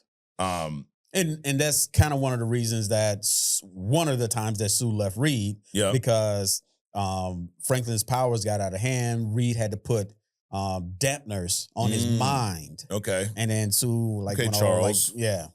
Went all ape shit and stuff. Yep. Of course. So anyways, he stops him with this fake gun. Sue's mad. Like, what the hell are you doing? And Reed's kind of like borderline impressed. Like he's not as upset about it. And then you see this scene here where Reed's turning off the bridge. And then let me back up a little bit. So he explains to Sue what happens, but he leaves a lot out. He tells her he sees all this reality, which is typical for him, right? Sure. Leaves a lot of it out. He kind of tells her, yeah, I've seen a lot, so on and so forth. And then we see this other scene where it kind of goes back to when he actually turned the machine off. And he, after looking at all the realities, all the universes, trying to solve this superhero act, Civil War conflict, he decides to he asks the bridge to show him basically how many other bridges are out there. Because he's like, if I created one, then did other Reeds create a bridge? And this is where he uncovers the Council of Reeds. Which, are you familiar with Council of Reeds in the comics at all? Vaguely. Vaguely. Basically, it's a bunch of Reeds from other universes that get together and they think about how to do stuff. Pretty much, yeah. They play with their heads. And then, so he pretty much lies to Sue, and Sue tells him, take it apart piece by piece. Like, I don't want you messing with this. Right. And it's also, you see a little bit of something I think is constant with the Fantastic Four, which we did see in the original movies, where Sue's trying to have some semblance of a regular life. Right. Right? Like in one of the movies, they're trying to get married and all this other stuff is happening. And you kind of see a little bit like, she wants him to be present more, and he spends so much time off in these other realities, universes, and then all you got to do is call your boy Namor up, dude, and he's come. Yo, I got so much about that very thing and the hidden gem Because it's never enough, dude. Yeah. It's never enough. Because you obviously married the wrong person. Correct. I'm just saying. Dude, it's like we're in sync, bro. We didn't even plan this. So he agrees to take it apart piece by piece. Dummy. Well, kind of. Then he puts it back together piece by piece. That was kind of like his way. I agreed to take it apart, and then I rebuilt the thing piece by piece. And then you see he's got this room where he's got all his ideas, and the last idea 101, solve everything. Which this then leads to, and you can shut down the super source. This then leads to the rest of this Fantastic Four run from Hickman, where solve everything is kind of the I guess the overall theme there. We get to meet the Council of Reeds. We see all these different versions of Reed, and really we end up seeing that a lot of the incursions and things of that nature. I don't remember, and again, I'm going through this reading again to prepare this ultimate reading guide called the Ultimate Reading Guide. And it's even evolved more into just a Secret Not Wars. The big, beautiful reading guide? Oh, yeah, maybe. I'm just saying. That'd be a code name. But it's evolved more. It's not just a Secret Wars reading guide. It's what I think is like I almost want to say modern, but I mean, it starts in like 2005. But the last 20 years of comics, Marvel Comics, the Ultimate Marvel Comics reading guide. And a lot of it follows this Hickman run, but we get to see this solve everything idea really fleshed out as the story continues. And then we see that some of the things that Reed is doing probably cause these incursions. I'm sure. Right? Like he solves everything, but also fucks everything up. Between Reed, Stephen Strange, and Tony Stark, and Doom. Yep. Actually, Doom is the superhero out of those four. Right. Because those three fucking arrogant dudes, they going off causing all these problems, and Doom has to go and solve these problems that they create. Yeah. So, going through this makes me kind of, not want to say predict, but start thinking like, all right, how much of this are we going to see in Fantastic Four First Steps? Because we know that Secret Wars is coming. We know incursions are happening. Yep. We know that the Fantastic Four, this is not an origin film. They've been around for 4 years already at this point. So is it crazy to think that we'll see the bridge in this movie? We'll see Reed maybe peeking into some other universes. We see him maybe doing some things that are causing the incursions that have been happening in the MCU. It's not crazy. No, not at all. How many times did he see during all these solutions, did he see Susan with all these dudes that she been with? Damn. You got to think about that. And then you got to come back. Right. And you got to, in your mind, think, okay, I got to accept that these are millions of permutations of us. Yeah. And, they're off doing these things. And I got to see, I got to consume, I got to think about, then I got to come back and then pretend that it doesn't exist. Of course, he's not going to tell her everything. Right. I saw you underwater with Namor and the octopus. Damn. But I think he's so consumed with what he's doing. Like, I don't even think he's peeking into that shit. I think he's so consumed with trying to solve everything. And that's why she's off like, all right, you ain't going to come back? Namor, what's up, bro? What are you doing this weekend? Hey. Reed's going to be stuck in the negative zone for the next week. So, I mean, hey, just got to get her shit somewhere, right? I guess. But so, Fantastic Four First Steps. Do you think we'll see the bridge in that movie? Maybe what we saw at the end of the trailer for, what was it in? Thunderbolts. Yep. Is that peak. Okay. Maybe. So, also, there's a scene where. So, yes, I think so. I think so, too. I think we have to, right? There's in the trailer of Fantastic Four, there's that scene where a Fantastic Four ship is moving away from an Earth that's being destroyed. That could also be him just peeking into another universe, right? That doesn't mean it happened. And so I guess it changes a lot of what we've seen in the trailers because we don't know if that's what's actually happening in their universe or knowing that there could possibly be the bridge in this movie. How much of that are things that he's just seeing in other? You never know. Right. But yeah, Dude, I hope we do. I hope we see the bridge. Do you think we would eventually see the Council of Reeds in the MCU? Why not? It's a natural progression, right? We're living in this multiverse world. We've seen variants of Spider-Man. Mm-hmm. We've seen variants of Doctor Strange. We've seen a lot of this kind of sprinkled in. Right. Why wouldn't the natural progression be the bridge, the multiverse, Council of Reeds? Ooh, I got a theory, right? So with all this multiverse talk, right? It's designed to expand people's minds so that when aliens actually do show up, you can actually wrap your mind around it, and you don't off yourself, but you just continue producing, for the man. Absolutely, I'm just saying. Yep, it's paid slavery. That's ridiculous.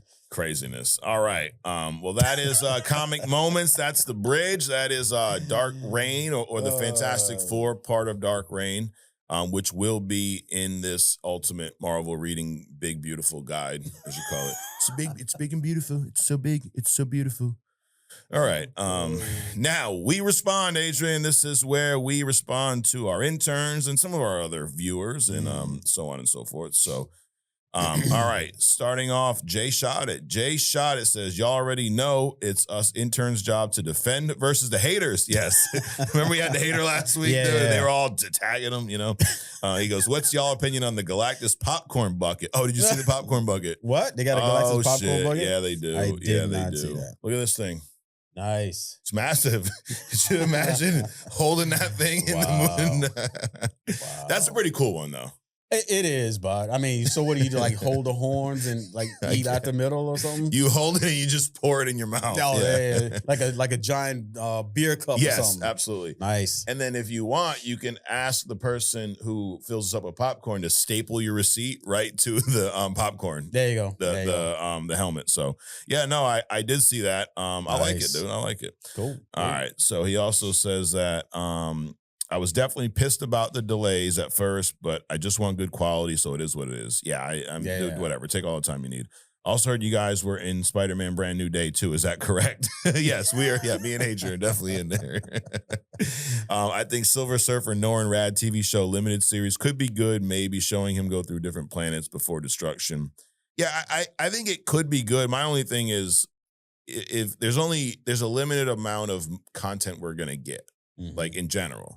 Right. So why waste it on something like that when you can, like, we've not had a solo Hulk movie. We've not had, there's so many things that we've, more Captain America. There's so many things that we haven't had. No X-Men yet. Right. No Wolverine. No, I'd rather see more of that fleshed out than Norrin Rad TV limited series. Like, it's like a Werewolf by Night. It's a waste. Who gives a shit? Let's expand on the things that we're not showing.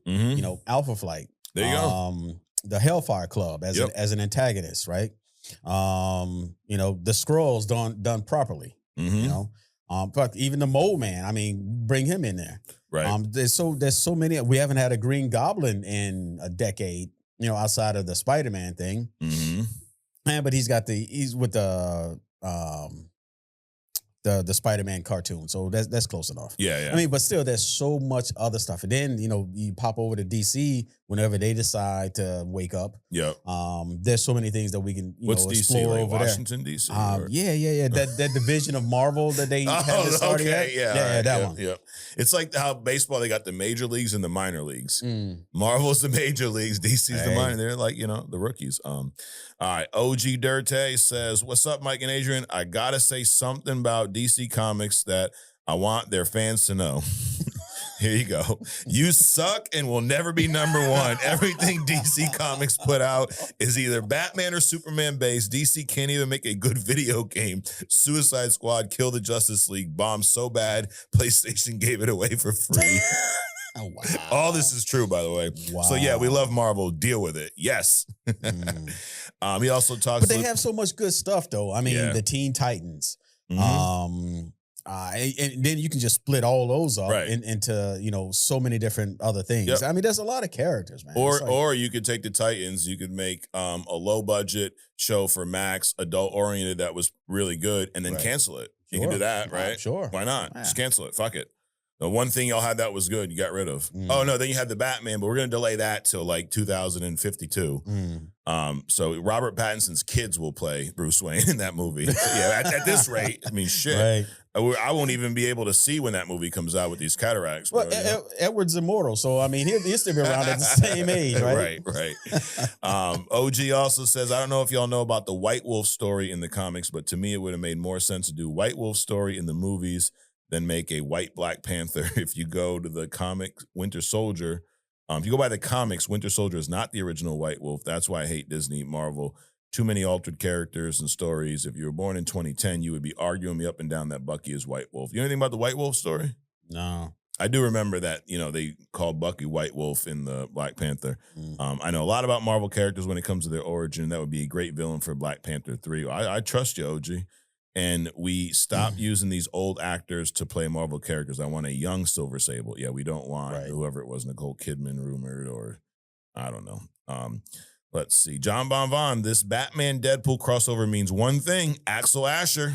There you go. Right? Yep. Because he's the one character. Yep. Right? That floats between. They have an agreement on. Yep. They can do everything but kill him. He also says, on a side note, can the ban from my suggestion be lifted? LOL. Because we banned John Bonvon when he goes, Lar Flees, the orange lantern would be dope. You know anything about him? Lar Flees? All right. Maybe, John. Well, you know what? We'll put you on. You're not like full ban. You're just like in partial timeout. But we'll look into that. Maybe. Slapper Wrestling, our boy Slapper says, Mike and Adrian, appreciate you guys so much. I'll keep making edits. Yeah, guys, check out Slapper Wrestling on TikTok. He's got a pretty big page, does a lot of wrestling edits, and now he's doing some only comic edits, Adrian. Okay, cool. I'll keep making edits, spreading the word. I'll review that Fantastic Four animated show when I finish it. Good luck with that one, dude. It was like okay-ish, but you remember the show from the early 90s? The one where it was like some pretty... It was decent graphics. It was okay, yeah, for the time. Yeah, Johnny with the spiked hair and all that kind of stuff. Yeah, I remember that. They just changed a lot of shit, and it was that's whatever. What they do. Yep. What is your recommendation for DC and Marvel animated movies? And do you have a Mount Rushmore of Marvel and DC heroes and bad guys? Okay. Recommended for DC Marvel anime. I mean, Marvel animated movies, Spider-Verse movies to me are two of the best comic book movies. I think, I actually think Across the Spider-Verse is the best comic book movie, period. Right. Like we've said that a year ago on the show. Animated. I think in general, I don't think, like, I mean, I got Infinity War pretty high on the list, but if someone came to me and said, I've never watched a comic book movie, what is the perfect comic book movie to watch to get an understanding and get a good feel of what these movies are supposed to embody? I'd say Across the Spider-Verse. Okay. It's perfection. It's perfection. But outside of that, Marvel animated movies, actually, let's go with DC. Movies or shows or anything? He said animated movies in particular. DC went on a run, dude, back in the day. Right, you had the first couple Justice League movies. Remember those? And what I'll do, Slapping, next week is literally put a list together because the names are escaping me. But there was the Justice League origin type movie. Flashpoint. Flashpoint is a great one. Yep. The Flashpoint Paradox. Yep. The Batman movies, like that whole Son of Batman run, those were good. Yep. You also the Long Halloween. That movie was a great movie. I love the comic, but they did a good job in that movie. What else? There were some other Justice League ones. So there was the one that was based in Atlantis. Remember that one? Yep. Aquaman. Yeah. Something like that. Yeah, that was pretty good. Back to Marvel. Batman Ninja. Even though I didn't like that one as much as I did Iron Man Technovore, but those are two good ones. Yeah. Yep. And the reason I compare those two, Batman, Iron Man, is because they done in like the Japanese animation style. Absolutely. I would say that for a while, DC animation, they dominated. Absolutely. And then they fell the fuck off. Right. Like the recent, what was it? The Crisis on Infinite Earths. You didn't care for that. Dude, I didn't watch.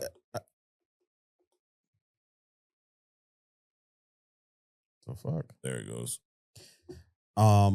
I didn't even watch the third part of that. Yeah. I mean, I skipped to the end where they basically all the universes collided and the leftover Justice League, went to Earth. Right. But it was painful to get through. Yeah.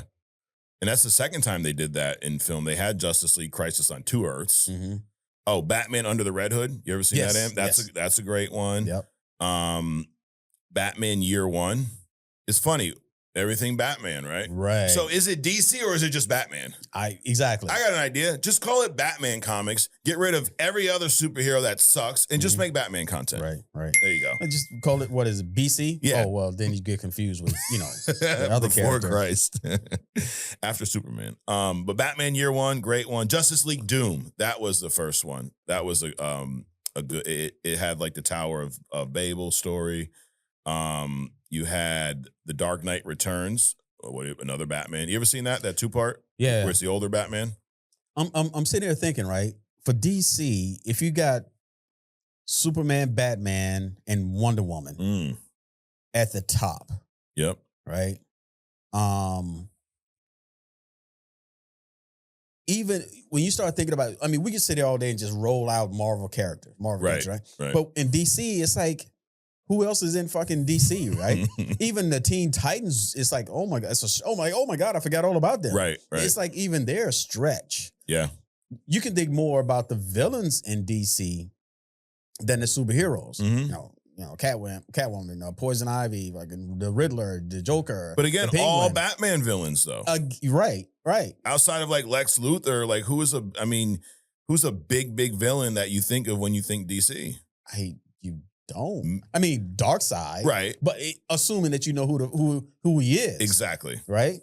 But it's like, okay, so who are outside of this core that you can just think of off the top of your head? Not many, dude. It's limited, dude. Nope. They're doing a shitty job. Yeah. They keep reinventing, Kal-El, right? And ignoring all the other characters that they have on the roster. Right.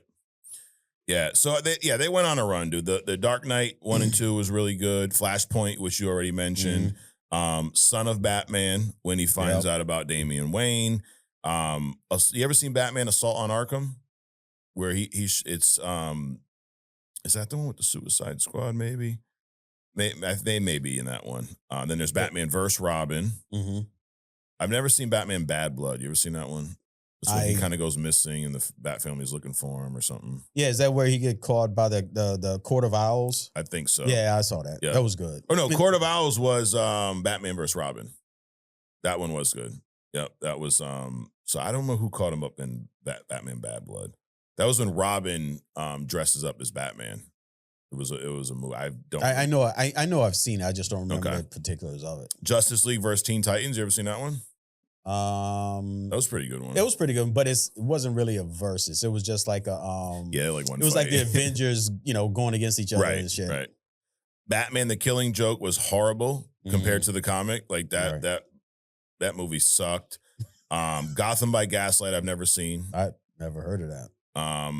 Batman Hush was okay. Yeah. Again, the comic was much better. But then they kind of went on a run of like bad movies. But you notice a theme here. The Batman movies were good. Right. Some of the Justice League ones, and outside of that is about it. I've seen a handful of Superman movies that were pretty good. Yeah. Was it Doomsday? Maybe. No, it was like a Superman. Red Sun was okay. When, what happened? Basically, kind of like a what if. What if Superman had been landed in Russia as opposed to America? Okay. That kind of thing. Yep. Yeah, that came out in 2020. Then there was Justice League Dark, Apocalypse War. Did you like that? No. I tried. I couldn't get into that one. Yeah. I tried watching that, but... And then there was one where Superman was going up against this team of basically mutants, even though there's no mutants in DC. Right. But all the while, Lex Luthor is setting them up. So to overexpose them to the sun and all sorts of things. So that was pretty good too. Got it. And then his next question, so Mount Rushmore, and this is no thought, we're just going off the cuff. So Mount Rushmore, what is Mount Rushmore? 4 or 5 people? 4 maybe. We'll call it top 5. Mine would be Batman, who else? Wolverine, Spider-Man. I'd probably throw the Hulk in there and Magneto if I'm just coming right off the cuff. Who would be your top 5 with, not much thought, since Slap will put us on the spot here? Definitely Batman. I throw in Wonder Woman because she's badass. Okay. Rogue. Wolverine, Spider-Man. Leaving out Iron Man, your OG, bro. It's different. It's different when it comes to just badass. Like I wouldn't even put Tony Stark and Reed Richards in most stuff when it comes to badass characters. Okay. To me, it's just different. Yeah. Gotcha. They're more like mentors than some badass. Got it. So they wouldn't be on your Mount Rushmore. Nah. Gotcha. Nah. And then Slap also says, Adrian, would you consider a hidden gem on Psycho Man? You know who Psycho Man is? Psycho Man is, if it's who I'm thinking about, he got bitched a lot, dude. People like abuse him. Okay. Because he that's why he wants to give him some love. He has the ability to like enrage people psionically. Okay. And then his power was amped up at one point. And he's been captured, put in a chair, and made to it's just weird. If that's the one I'm thinking about off the top of my head, but I can look into it. All right, was it Psycho Man? Psycho Man. Oh, we'll add him to the list of suggestions. Sorry, John Bonvon. Now you just got one more in front of you. No. DJ Super Soldier said 2.5 episode. Oh, hell yeah. Yes, it was a long one last week. Fantastic. No, this is a fantastic episode because we're talking about Fantastic Four predominantly. I live 15 minutes from Windsor Castle, and the news around town is the area around the castle is going to be locked down. So he's verifying Hey, DJ, are you the one sneaking on set, bro, taking those photos? Yo, you better not get caught, because then you can't be watching the episode. You can't be here with us. So, exactly. But hey, if you do sneak on set, just send me the photos. There you go. Mike, I appreciate your time and effort putting into the reading guide. Can't wait for it. Yes, we're getting there. Adrian, how about a hidden gem on Misty Knight? By the way, the Hulk shirt is pure fire. The Hulk shirt you had last week. Cool, he's like your shirt. And Misty Knight. See that? He asked you for something, then gave you a compliment. He knows how to work the system, dude. Yeah. Hey. But Misty Knight. You like Misty Knight? That was Iron Fist's girlfriend. Okay. Yes. Yep. Skeletor, XXX. It was another great episode. Unfortunately, I missed a few episodes due to this stupid game called Real Life. Yeah, I know. Dude, it gets in the way of everything, bro. I'm about to catch up on them. I have another question about your merch. Do you ship to Germany and do you pay custom duty? I believe so. And I know I actually commented and said I would confirm, but I did not confirm yet. So my bad. Sup, fellas, says Captain Canada. AWOB. You know what that means. Another week, another banger. We need Savage Hulk again. Yes. I'm done with this weak-ass Smart Hulk. Hulk in the Spider-Man movie would be dope if done well. I agree. AKA not Smart Hulk. Planet Hulk movie would be amazing too. I agree with that. Absolutely. And Kat says, I do agree with Bella Ramsey's take on Ellie. It was not great. Nope. Still didn't like the casting choice, but we have what we have. Could have been so much better. Yeah, I mean, I don't think that she's a bad actor. I just think I don't like her as Ellie. She just doesn't. In the first season, she did a good job of embodying that character. Good enough, but I think it showed more in the second season that like she's just not. And it's the writing too. They didn't do great. They did not do her justice. So maybe it was more the writing. He goes, I can see where you're coming about trailer reactions. Yeah, I'm not going to sit here and go, ooh, oh my God, look at that. Oh shit, look at this cape. Oh my God. No? You don't want to do that? No, because it's fucking ridiculous. And if you do it, you shouldn't. You're an asshole. Or maybe you're a nice person. I don't know. You could be. He goes, instead, a good segment idea could be balls on lettuce. I don't know how we make that into a segment, but I don't know. Dude, it's funny. Actually, I'll get to that when I get to That's definitely be some other stuff. Yeah, that's definitely some other stuff. The Dark Dad returns. What's up, fellas? It's been a while. I've been busy graduating from college. Well, congratulations. Nice. Congrats. You guys helped me get my master's degree, and sitting under Adrian's learning tree is going to help me get a doctorate in comics. Yes, that's absolutely true. I'm going to become an intern as soon as I start getting paid and joining the full-time working class. Dude, how old are you, Dark Dad? By the way, the massacre of the Hulk should be studied. Yes, it almost seems personal how bad the MCU slaughtered the big man. Hulk needs to be avenged. Keep killing it, fella. Yeah. Well, congratulations, dude. What'd you master him, by the way? Yeah. And you will get, you would definitely get a doctorate listening to Adrian under his learning tree, because you got we got Reed Richards coming up later today. Yep. So we did spoil it for y'all, but I think it deserved to be spoiled this week, you know? All right, my man, Broman Williams. So, I found out Broman was getting ignored because he cusses a lot in his comments. So, YouTube was like putting him in. They were holding them because he kept saying, I'm like, dude, what do you mean you're getting ignored? And then I looked for held comments and there was like 3 of his in there. So, where's it at? Where's my thing right here? Language. You get that, bro, man. But anyways, even though I got ignored last week, still another week, another banger. Yes. Probably about to get my second buzzer, but bro, these ad breaks are killing me. Bro, we got to try to pay the bill somehow, dude. I mean, honestly, the goal here is the more we can do with this, the less we have to do in our real life, and then we can be here more with you guys. Absolutely. So hey, we got to try to pay the bills in some way, shape, or form. They're barely keeping the lights on, right? Because nobody's giving us shit for our ideas. Yes, they're just stealing them. Just stealing them. Yep. It reminds me of like back when Columbus showed up. It reminds me of that a little bit.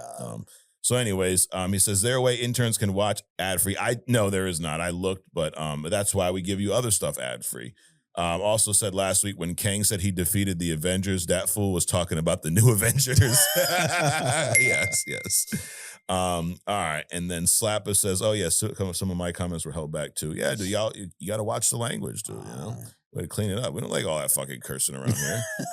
Victor Valdez, another intern, says, great podcast again, gentlemen. Keep it up. Listening to you guys talk about Spider-Man's strength had me thinking about watching No Way Home for the first time and seeing Tom punch the copper shield. Him and Green Goblin were fighting it. Now, that is, that movie, No Way Home, gets talked a lot about for the multiple Spider-Man, Doctor Strange, the spell and all that. But there are some badass fight scenes in that movie. If you remember when they're at the apartment building and Goblin and Spider-Man are fighting, dude, that is a savage fight. And you do get to see Spider-Man's strength in that. I think it's overshadowed by all this multiverse stuff. Right. But there are some, you really get to see how much stronger Spider-Man is than the average hero in a lot of these movies. Well, we talked about it last week. Different heroes get attributed to the one thing that they're known for. Right. Superman with his flying and strength. Yep. But you forget about the fact that he probably going to live, 2,000 or 3,000 years. Wonder Woman, nobody even thinks about the fact that she's immortal at all, besides the fact that she's a badass. Correct. She will kick Superman's ass day and night, right? Yep. Or you think about, again, Spider-Man, he's a wall crawler. He can, climb on the walls and sling a web, but he's very super strong. All this other, or, Sue or Reed, all these different people, they're known for one thing. Sue is just, can turn herself invisible, or she can protect the entire planet from a meteor, that kind of stuff. Right. He says, it makes you wonder how many times he has to hold back his punches every time he fights someone that's just normal. That's the thing too. Like sure, all the time. Yeah, it's not that he's weak in the MCU. Dude, he's not trying to kill everybody. Right. If he went full force and punched Norman Osborn, they would be dead. Right. Remember, he is the friendly neighborhood Spider-Man, which means that he's grounded, which means that most of the people he's dealing with, robbers, knife dudes, lock picks, things like that. He just can't go around creaming everybody. It'd be like you fighting a bunch of, 4-year-olds or something. Like, I would lose. You would lose? I would lose. He also says that, hearing Hulk coming in a brand new day makes me wonder if they're going to go the route of Hulk remembering Peter's identity like in the Immortal Hulk comic. I think you might be onto something, Victor. Think about this. And because his theory got me thinking. Doctor Strange made a spell, whatever, created a spell, whatever fuck you call it. I don't know the nomenclature behind magic, but everybody forgets Peter Parker. When that spell took place, who was Bruce? Was Bruce Hulk? Was he Smart Hulk? Was he just Banner? Right. If Banner forgets Peter, does that mean that Hulk would too? Or maybe not? Right. You got a little... Now, also, if something happens that causes Savage Hulk to come back, does Savage Hulk remember Spider-Man? Or does he? Nah, who knows? Or if he was Banner, he forgot. He becomes the Hulk, he remembers. And the catalyst of him changing, also when Banner reverts back, he also remembers. He's going to remember. Right. Yeah.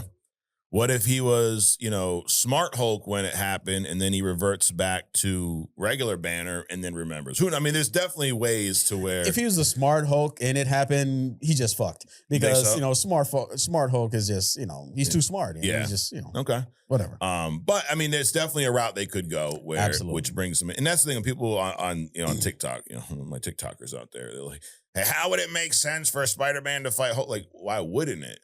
People show up in other people's comics all the time. Right.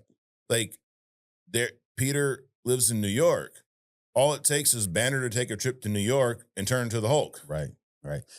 What sense does it make that the Falcon fought the Hulk? Right. Yeah. Just because, and again, people think about the Hulk with his strength, and then you think about a little puny Spider-Man. He's very capable. Can he defeat the Hulk ultimately? No. But that doesn't mean that he can't go toe-to-toe with him. Correct. Then he goes on to say that if they do go that route, they could basically say that Tony talked to Bruce / Smart Hulk about Peter during the blip, since they did mention Tony helped Bruce build his bar in Mexico in She-Hulk. So remember She-Hulk? Right, yep.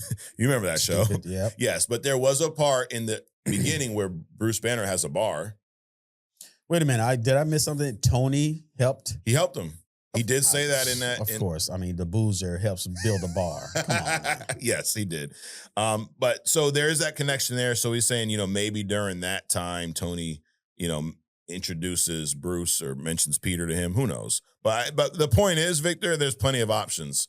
And it's not hard to justify Hulk showing up in Spider-Man. All right, moving on. We got John Bonvon says, I'm going to say this. The Colossus was perfection in the Deadpool movie. Per fucking fection. I agree. You do not. I do not. Here's our Bloody Knuckles guy back talking. It's the Marvel podcast I like to listen to. I just skip y'all's DC stuff, biased bitches. Keep up the good work, Marvel shills. I don't even know what this guy, you know what? Thanks. Whatever. Hey, Bloody Knuckles, DC sucks, bitch. All right, let's go. Let's get into it. We got a lot of comments this week, dude. Chillmonger says, I'm an Ibrahim Tahori fan too. Okay, you know who that is? Who? Ibrahim Tahori. I don't know. Oh, that's the king of the new king of Africa, I think. Oh, okay. Burkina Faso is debt-free and developing rapidly. I don't know what you're talking about, Chillmonger. Did we talk about any of that last week? Burkina Faso? That's deeply political. What is he talking about? Chill. I don't know. Chill, bro. Brandon Jones, I know RDJ is doomed, but what do you guys think of Cillian Murphy playing Victor or Mads Mikkelsen? You know what, Brandon? I don't think about it at all, actually. Nope. To me, Robert Downey Jr. is the perfect choice. I don't get why everybody wants Cillian Murphy to play Doom. Who? Cillian Murphy. He's the guy, or Chillian, I don't know if I can say his name. He's the guy who played Scarecrow in the Batman Begins movie. He is, I know you know. Wait a minute, the guy we looked at last time about playing? Yeah, skinny dude. No. Why is... All right, we're already wasting off time. Let's move on. He's an Oppenheimer as well, too. Okay. But anyways, yeah, I don't think about that at all, Brendan. He says, by the way, Thunderbolts is better than every single DC movie made in recent times besides Pattinson's Batman. People are so delusional. Yeah, I think that checks out. Is Thunderbolts better than Black Adam? No. You don't think so? I don't think so. Okay. Well, maybe we'll get a little agree to disagree later. Is it better than Blue Beetle? Absolutely. Yeah, I think so.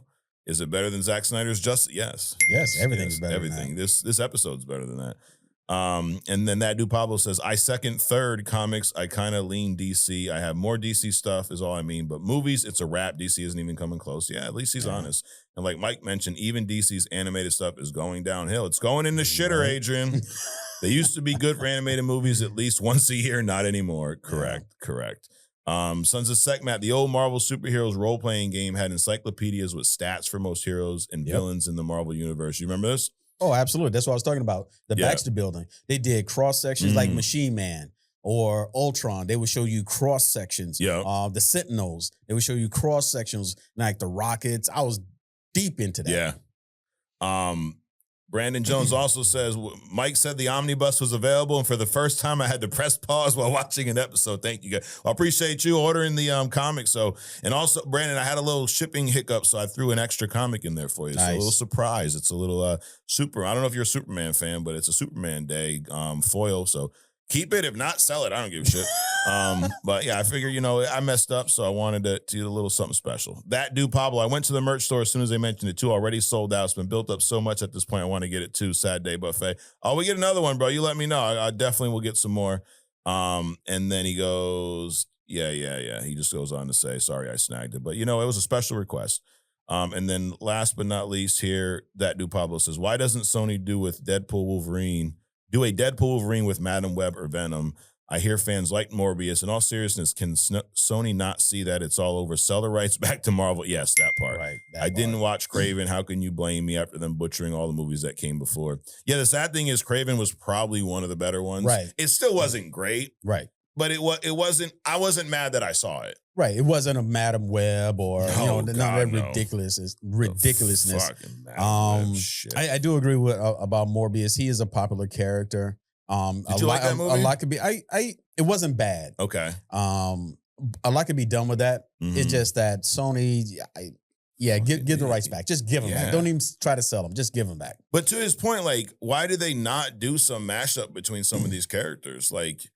Venom and Spider-Man, obvious, but even some of these other ones, shit, have Venom show up in Kraven. Mm.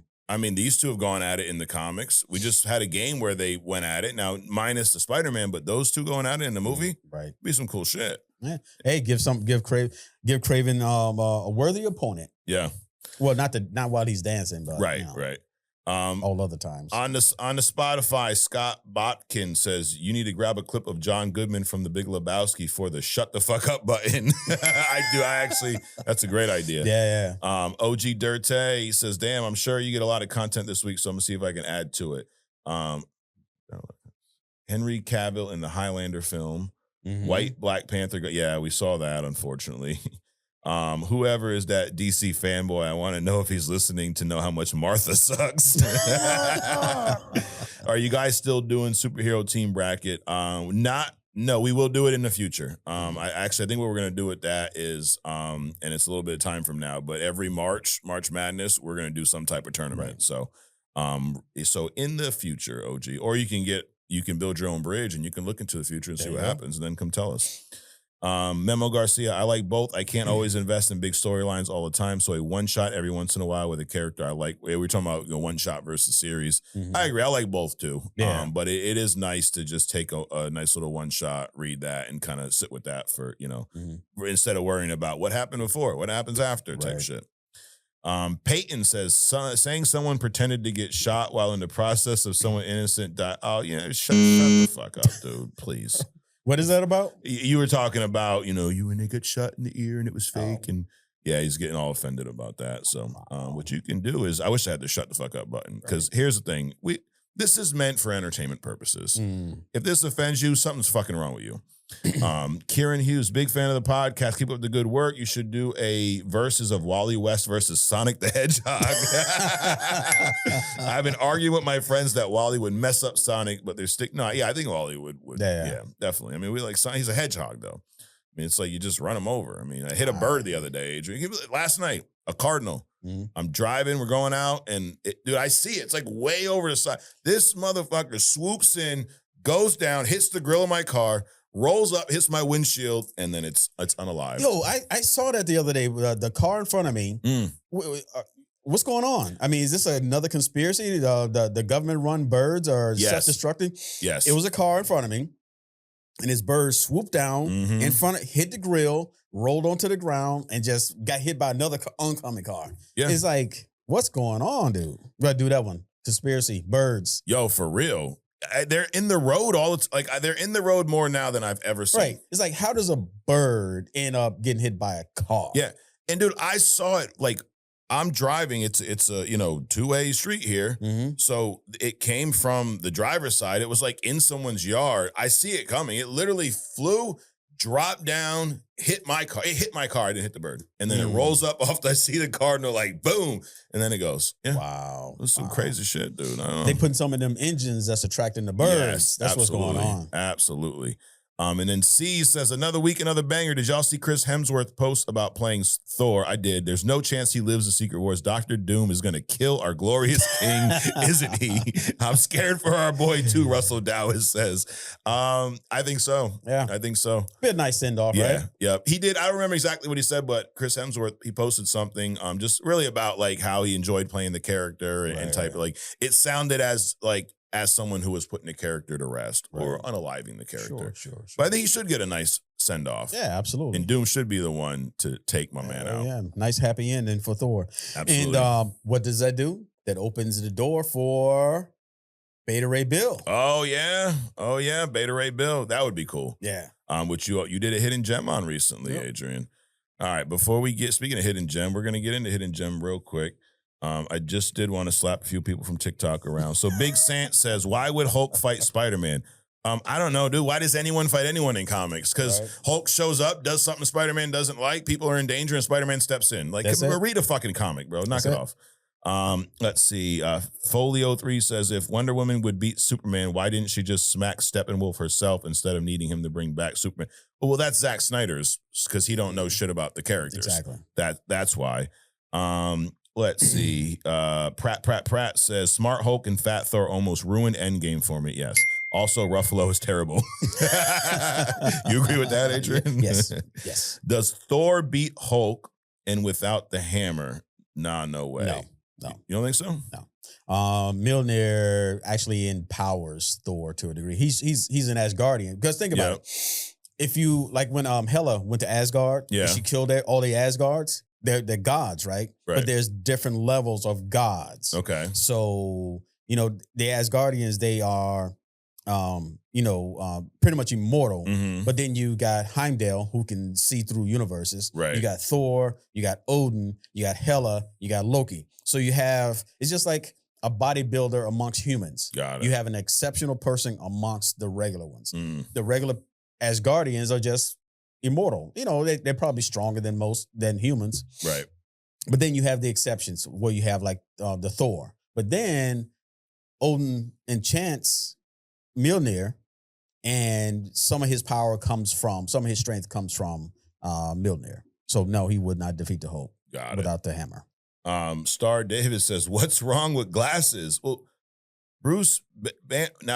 anything Hulk related shouldn't be wearing glasses. He's got regenerative healing ability. Right. And glasses are worn because our eyes are damaged. Right. Right? Like, absolutely. Either naturally or maybe you jabbed a thumb in your eye or some shit. Right. But it's ridiculous that Smart Hulk has a fucking arm brace. Right. Can't use his arm. Oh, and now he needs glasses too? Right. What does he need, a walker next? Put him in a fucking car seat or something. Well, what that is that's the Ruffalo psychology. Because he's dependent on these things. Yep. He doesn't need them. He's just dependent on, I'm a little scientist or big-headed scientist when I'm not the Hulk. And so when he transforms into the Hulk, the Smart Hulk, he thinks he needs the glasses because it makes him look less Hulkish. Whatever. Flippin' Funko says Last of Us Season 2 should have been 12 episodes and told the complete story. Yes, absolutely. Instead of milking it across multiple seasons. Bella Ramsey was great in Game of Thrones, but she's a poor representation of Ellie. Did you like her in Game of Thrones? I never seen Game of Thrones, so. I don't remember her in Game of Thrones. I guess not then. Ike says, I'm so over Deadpool. I'm not, but I could see why people would be, because he's a lot. He's a lot. And it's a lot of the same, you know. But I'm here for, he's entertaining, so I'm good with it. Let's see, let's get one more in here. Neutering Hulk was the correct term. They took my favorite Hulk hero and made him he put a cat emoji in there. I know what he's getting at, Adrian. Right. He's using one of those words, you know? Yeah, yes, he is. Yep. And then we got Dr. Barber says Clark would dog walk Diana. No, he wouldn't. He would get his ass whooped, like he has several times in the comics. Yeah. So anyways, that is our tick. Oh, here's the last one. Dr. Barber, get him again. Talking about the comparison of the movies. The movies are so dissimilar. The only comparison that is valid is which loses more money. No, you know what the fuck you're talking about. The comparison is a movie better than another movie? It doesn't have to be the same genre. Mm-hmm. Every year there's awards, right? Right. They give out Oscars and shit for movies. Mm-hmm. Do they go, you can't compare Star Wars with Indiana Jones because they're different? No, they go, this one was a better movie. Right. Regardless of what the movie's based on, there's several things here. Like, did they adapt the comic book characters? Did they portray them properly? That's one part of it, right? Was the acting good? Sure.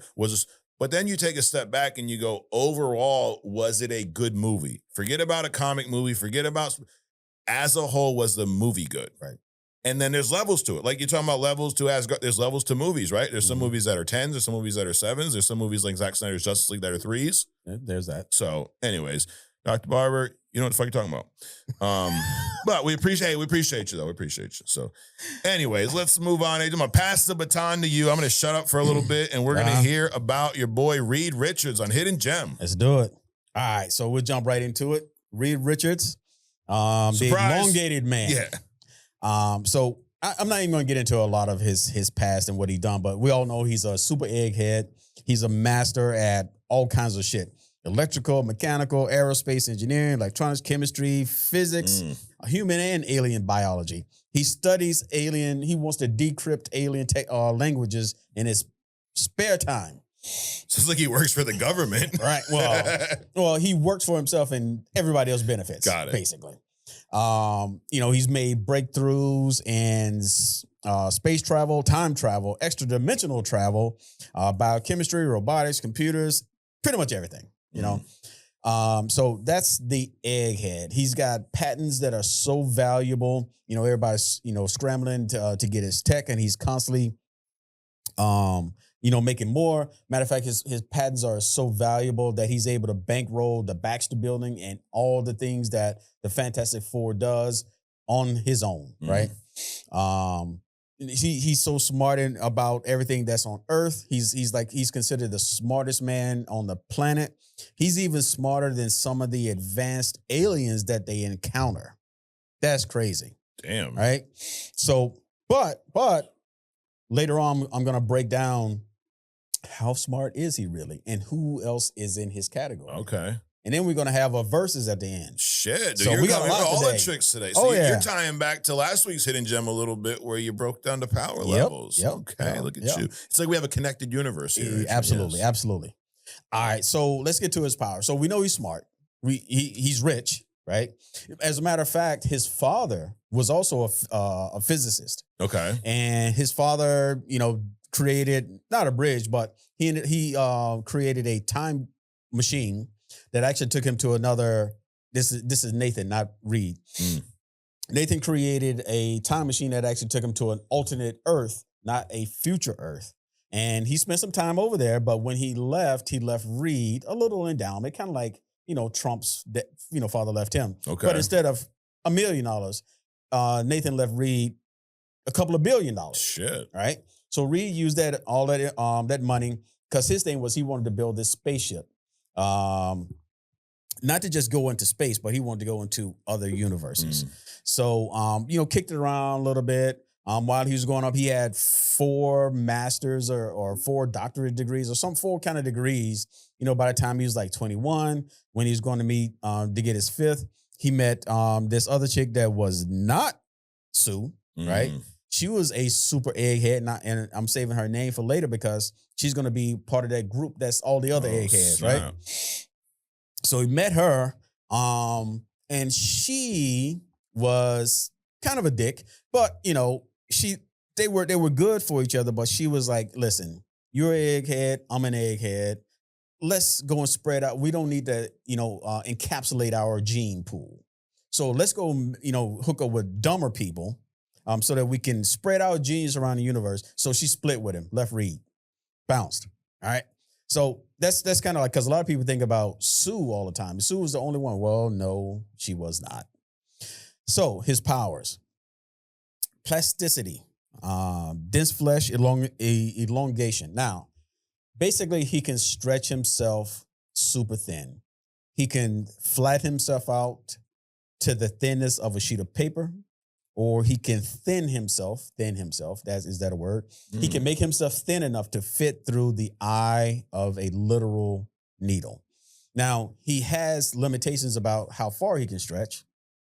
And this is important because with the verses that I'm going to talk about later, he can stretch himself up to about 1,500 feet before he starts experiencing some pain. Right? 1,500? 1,500 feet. Holy shit. Right. So now nobody really knows how his internal organs work when he's stretching like that, but apparently they do. So not only can he stretch, but his flesh is denser. He can withstand, obviously like a knife or bullet, because when his body is such that in automatic mode. Remember we talked about Magneto with the magnetic shield and Dr. Doom with the force field that acts as like condoms. Yeah. Well, his body instantaneously reacts to any force that comes against it. So even with somebody comes in and just starts shooting them up, his body is going to contour around the bullets, and his skin is dense enough to withstand the impact. And then not only that, he can absorb the impact. He can absorb explosions for small, bombs and stuff like that. But also, like if a projectile comes into his body, he can flex his body like a trampoline and project the projectiles back. So he can change shape, all or part of his body. And he can create like a glider. And while he's in that, so kind of like a parachute. Yeah. And while he's doing that, he can carry up to like 1,000 pounds, right? He can create shapes with his body, kind of like the Green Lanterns create shapes, but with his body instead of an extra dimensional energy. Yeah. So he can make weapons, bouncing balls, things like that. He can even make wind turbines out of his hands. Imagine that, twisting your hands up fast enough to create wind. Now, because he can transform different parts of his body, he can change his voice. He once mimicked Von Doom's voice to trick the Doom bots into obeying him. Okay. He's trained in hypnosis, which is has nothing to do with his other powers, but they mentioned it, right? And unlike Superman, right, he's a master actually of martial arts, judo. So he's a judo expert. Okay. So even without his powers, right? So he can fight. He can fight, right? His weaknesses is this. A lot of people don't think about this. So when the Fantastic Four went up and they got irradiated by this cosmic radiation, it not only gave them their powers, but it created a bond between them. And this bond is such that if they're within the same universe, they are at full power. But if Reed decides to go off into one of his other dimensions or universes, then that bond starts to break down, and they all start to lose their power. Okay. And if they're separated for an extended period of time, they can actually become powerless. So they are dependent upon each other. So I don't know if, when Sue is off, fucking around with Namor, if Reed feels depleted or he feels Sue. But if Namor were to take her to another universal dimension, he would eventually feel that. They would all feel it. Okay. So equipment, the uniform is the biggest thing. You probably saw this in one of the movies where, actually, I don't think it was a movie. It was a comic book where Reed revealed to them that he has tracking device. Basically, their suit is a tracking device. Okay. He can at any time know if they're in a different dimension, if they're where they are on the planet. Whether Johnny got an erection, whether Sue's heartbeat goes up because she saw Namor. Oh, shit. He can determine all of that information. And with the way he can contour his body, he can actually turn his finger per se into a USB drive, plug it into a computer, and the computer can read his whole uniform. Damn. So besides the fact that all the uniforms are made out of unstable molecules. So you think Sue Richards, right? Her uniform needs to turn invisible with her. Mm-hmm. Johnny's need to withstand his Nova blast. Yep. And Reed's needs to be able to stretch along with him. Benz, not so much. Because he doesn't shape or change or any other kind of shit. Just need to have a big uniform. Yeah. So hobbies, he sits around rewriting Steve Hawkins' work. This is bullshit. Let me just rewrite this. Decoding alien languages. He's won many Nobel Prizes, one of which was the discovery of the negative zone. Okay. So, he had a Nobel Prize for that? Yes. No shit. Yes. So that was the biggest one, but they say he's won others. Okay. So no telling probably some science shit, mechanical stuff, whatever. Now, I'm looking at it, I'm doing a little research on this, and I'm thinking about, well, if Reed is considered the smartest man on the planet, who are the other smarties around him, right? Interestingly enough, his own daughter, Valeria, is smarter than her father, right? Yep.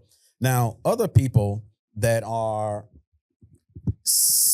as smart or smarter than Reed. Now, Shuri, the Black Panther sister, is considered smarter than she's okay. They have this thing where who's the smartest, right? Yeah. So she's at the very least up there. But sometimes they say that she's, as smarter or smarter than she is. She's actually touted as the smartest character in the MCU. So imagine that. Wow. Black female, smartest character in the MCU. Black male, brothers and sisters, is the richest. Yeah. Imagine that. Of course, they're trying to get rid of both of them. Right. I'm going to beat that horse to death. Anyway, others, Doom, Tony Stark, Hank Pym, Amadeus Cho, Bruce Banner. They even got Peter Parker on that. And I don't really agree with that one. Hey, Peter's smart, right? But he's not that smart. No. Especially, creating dimensional rift between universes and time travel and all this other kind of stuff. And the High Evolutionary. Another one that you probably never heard of, Lunella Lafayette. They call her Moon Girl. Little black girl. Hanging around in East Manhattan. She's actually smarter than Valeria, who's smarter than her father. She's the one, not the one with the dinosaur. I think so, yeah. That's her, right? Yeah. Yeah, Moon Girl and Devil Dinosaur. I have heard of her. There's actually a cartoon on Disney Plus with these two. And it's very kid friendly. I mean, she's a 9-year-old. Right. But it's a pretty good show. My daughter used to watch a little bit of it. Yeah. And it's interesting that the Future Foundation, which I think Reed established, there's a whole bunch of people in it. She applied for 3 times, didn't get accepted either way. And I'm like, she don't understand why. I'm like, of course you got to understand why. I mean, they got like little green people in it and all this other kind of shit, but nope, no little black girls. Damn. So I thought that was interesting, the number of other people that's kind of at his level. They think about him as like, okay, he's the smartest, but I would agree that across all the disciplines that he has mastered, he is like, because it's applied. It's not just that you're smart, but because you can be smart in one thing, but he's smart in fucking everything. Yeah. Right? I mean, you got an alien coming to your planet and you're smarter than the alien that has come to your planet. That's crazy. It's kind of like Batman with the fighting ability, right? Like there's some people that are, a great judo, great karate, great this. Batman's the top of fucking all of them. Right. So back to Sue. All right. So he's a billionaire. So it ain't the money. Yeah. Okay. It ain't the conversation because he can talk about anything in multiple languages, right? He can make any size of his body, any size he wants to. Oh. So it ain't that. Okay. Right? It ain't the fame because they're a extremely famous family, so she's not lacking from that level of attention. Right. Why is it that she has walked out on him over 5 times? Right?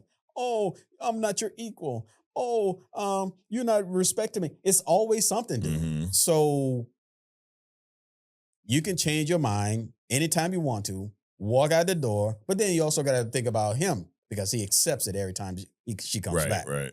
So money, fame, size, intellect. So it's none of that stuff. None of that stuff. Yet you still decide one day that you just bounce. Damn. And then you come back.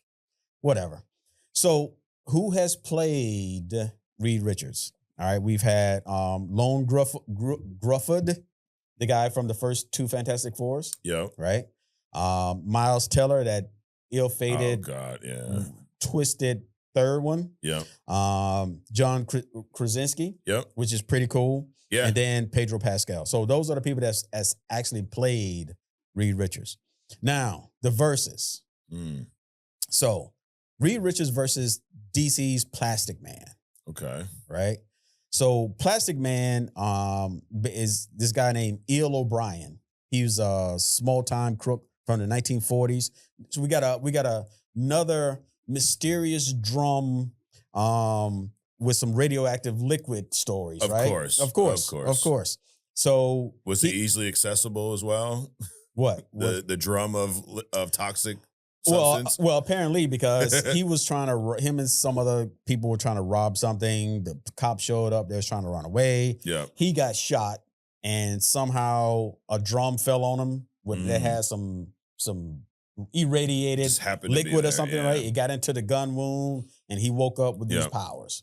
Anyway, so his adventures were, and this is important, as to why there's a difference. So he was doing on some mission with the JLA. They went back in time 3,000 years. There was this explosion or something. Somehow he got left behind. Okay. JLA comes back into the future. They think he's dead, right? Well, the explosion splintered him in a million pieces all over the ocean.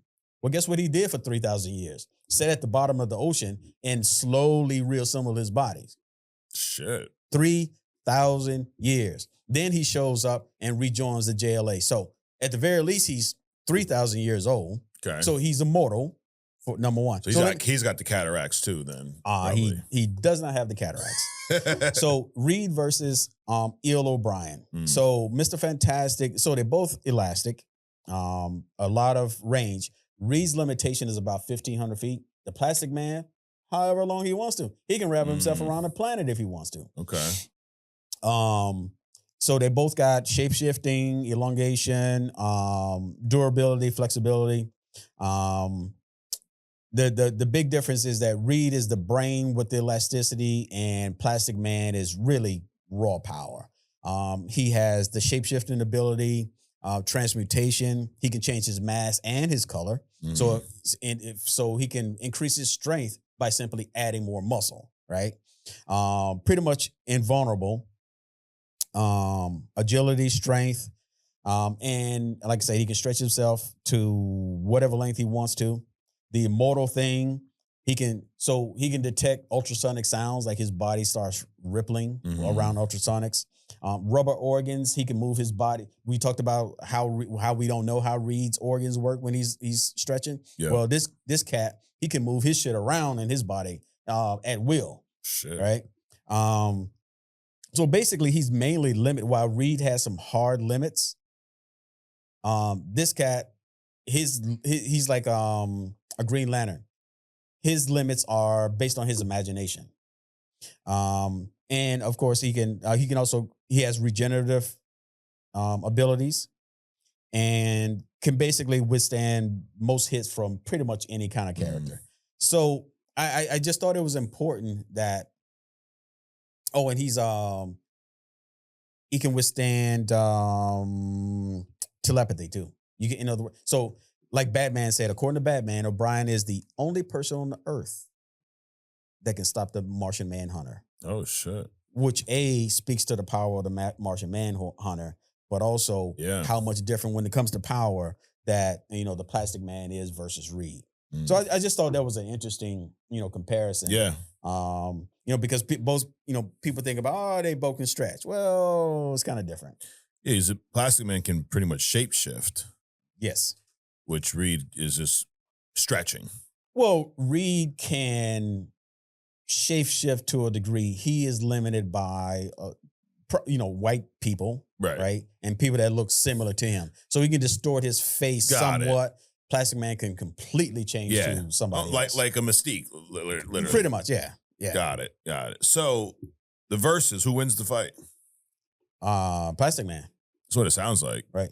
I mean, unless unless Reed comes up with some weapon. Now, if they just show up on the street corner, no weapons, it's going to be plastic. Right. Man. But with prep, yes, Reed's probably winning. Right. Yeah. Okay. We'll do another 5-star hidden gem, Adrian. Reed Richards. What about the maker? Did you do anything about the maker? Nah. I mean, just to me, I don't like bringing up that stuff because that's just a way for them. Because really, Reed is the ultimate, most dangerous person in our universe. Yeah. Because of his mind. Right. And to me, when the maker is just a way to nerf him. Okay. You know, it's like Aurora's claustrophobia, or Jean Grey ain't shit without the Phoenix Force, or it's just something weird that they use to take the power. Just let the powerful people be powerful. Right. Call it a day. Gotcha. And that's I think the maker is from the Ultimate Universe, possibly the same universe that Miles Morales was created in. So it's an alternate take. And he does, the only reason I asked, he does play a part of Secret Wars too. Sure. And there is a run that I've not read to see where he came from and how Reed ends up turning into the maker. Just like, Sue has Malice, kind of that evil alter ego, if you will. So anyways, well, another great hidden gem, Adrian. We're going to wrap this thing up with a little agree to disagree. So let's do it. I want to go to our number one shot. All right, this is where I throw out a handful of my opinions at you, Adrian. You let me know if you agree or disagree. Let's do it. And then some of our friends and our friends' friends and some of those that may not be our friends, they get upset. They say things. They go, that's not how that's wrong. You're stupid. You're shills. They say a lot of stuff like that. But we're just going to keep giving you our opinions because our opinions are right. Of course. Yeah, absolutely. So are you ready? Let's do it. Let's fucking go. Let's go. Number one. Sue Storm would solo the rest of the Fantastic Four. Absolutely. Spider-Man would beat Captain America. Yes. Marvel is better than DC. Agree. Batman is the best thing DC has by a long shot. Absolutely. Well, apparently Batman's the only thing that DC has. Yes, leads me to my next one. DC should be renamed Batman Comics. There you go. I think people are going to love that BC. one. BC, yes. Under no circumstances whatsoever should there be a white Black Panther. None. Doesn't even make zero. We just call him White Panther. Just make a White Panther and it's from another country or something. Jesus. Or not. Let's just not do that. Then you're replacing White Tiger. So yeah, right? Yeah, we're not calling him Black Tiger, are we? Jesus. Thunderbolts was better than Blue Beetle. Yes. Thunderbolts was better than Black Adam. It was less disappointing. I won't say it's better. So no. So you disagree? Yeah, I disagree. All right. And last but not least, Only Comics is the best comic show on the internet. Absolutely. You can't find one better. None. Someone asked me, because I was talking about James Gunn. They're like, well, he's the CEO of DC. Who are you? I'm like, bitch, I'm the CEO of Only Comics. That's who I am. Somebody compared Only Comics to the CEO of... Kind of, yeah. Well, basically, why? That's weird. Why could I criticize him when he's the CEO of DC? Who are you? Like, well, I'm Mike from Only Comics, bro. That's who I am. That's right. You're watching my shit, by the way. Hey, you know what? Here's something that you could do if you don't like anything that we say, or if it bothers you so much that you feel some type of way, you just can scroll past. We've never begged anyone to watch us. No, We've probably told more people not to watch us than to watch. I mean, I think so. You agree with that one? Yes, I do think so. Because we're not going to change what we do. We do this for us. Right. Like legit. It's why we started it. Absolutely. We were talking about comics. We're like, why don't we just record it once a week? But we come here to talk about shit we like to talk about. Absolutely. And we have some great interns, so we have a great following. Like the people that like us, they love us. We love them.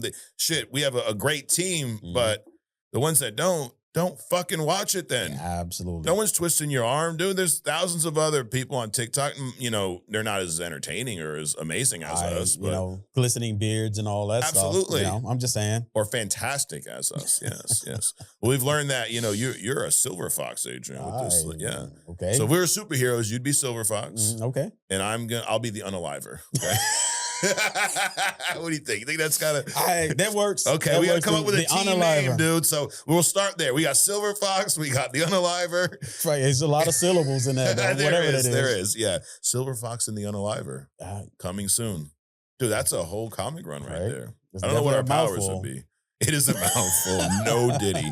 Anyways, well, Adrian, another fun week here on Only Comics. Guys, you can go to onlycomicsmerch.com. You can get this Unga shirt because we are making Mondays great again. One Monday at a time, Adrian. Now, were Mondays ever great, though? I don't know. I mean... every Monday that I wake up in it is great. It's great. And every Monday that an Only Comics episode drops, it's even greater. There you go. We're making Mondays greater again. There you go. Yeah, we'll go with that. So, and you go to onlycomicsmerch.com. We got a bunch of comics on there. We're building out the website some more too. So, hopefully by the next time you check it out, there'll be more of a structure. Because right now, I'll be straight. There's all the comics are on one page. It's just an endless page. So, hey, one thing at a time, dude. We're getting there. We're getting there. We also got a hidden gem page starting soon, right? Yes. So we realize how much people love the hidden gems. So we're gonna give Hidden Gem its own spotlight. That's it. So you can check out some Hidden Gem shorts and maybe even a YouTube. I don't know. We'll see. We'll see. But yeah, we're just growing, Adrian. Yep. 1 week at a time. We're growing like our beards, So there you have it. That's actually happening. Absolutely. Well, guys, thanks for checking us out. Subscribe if you haven't already. Share this with all your friends and the people you hate too. Maybe we'll piss them off for you. Those even more. Probably, yeah. So another fantastic episode, if you will. Absolutely. And we'll see you next week right here on Only Comics. Peace.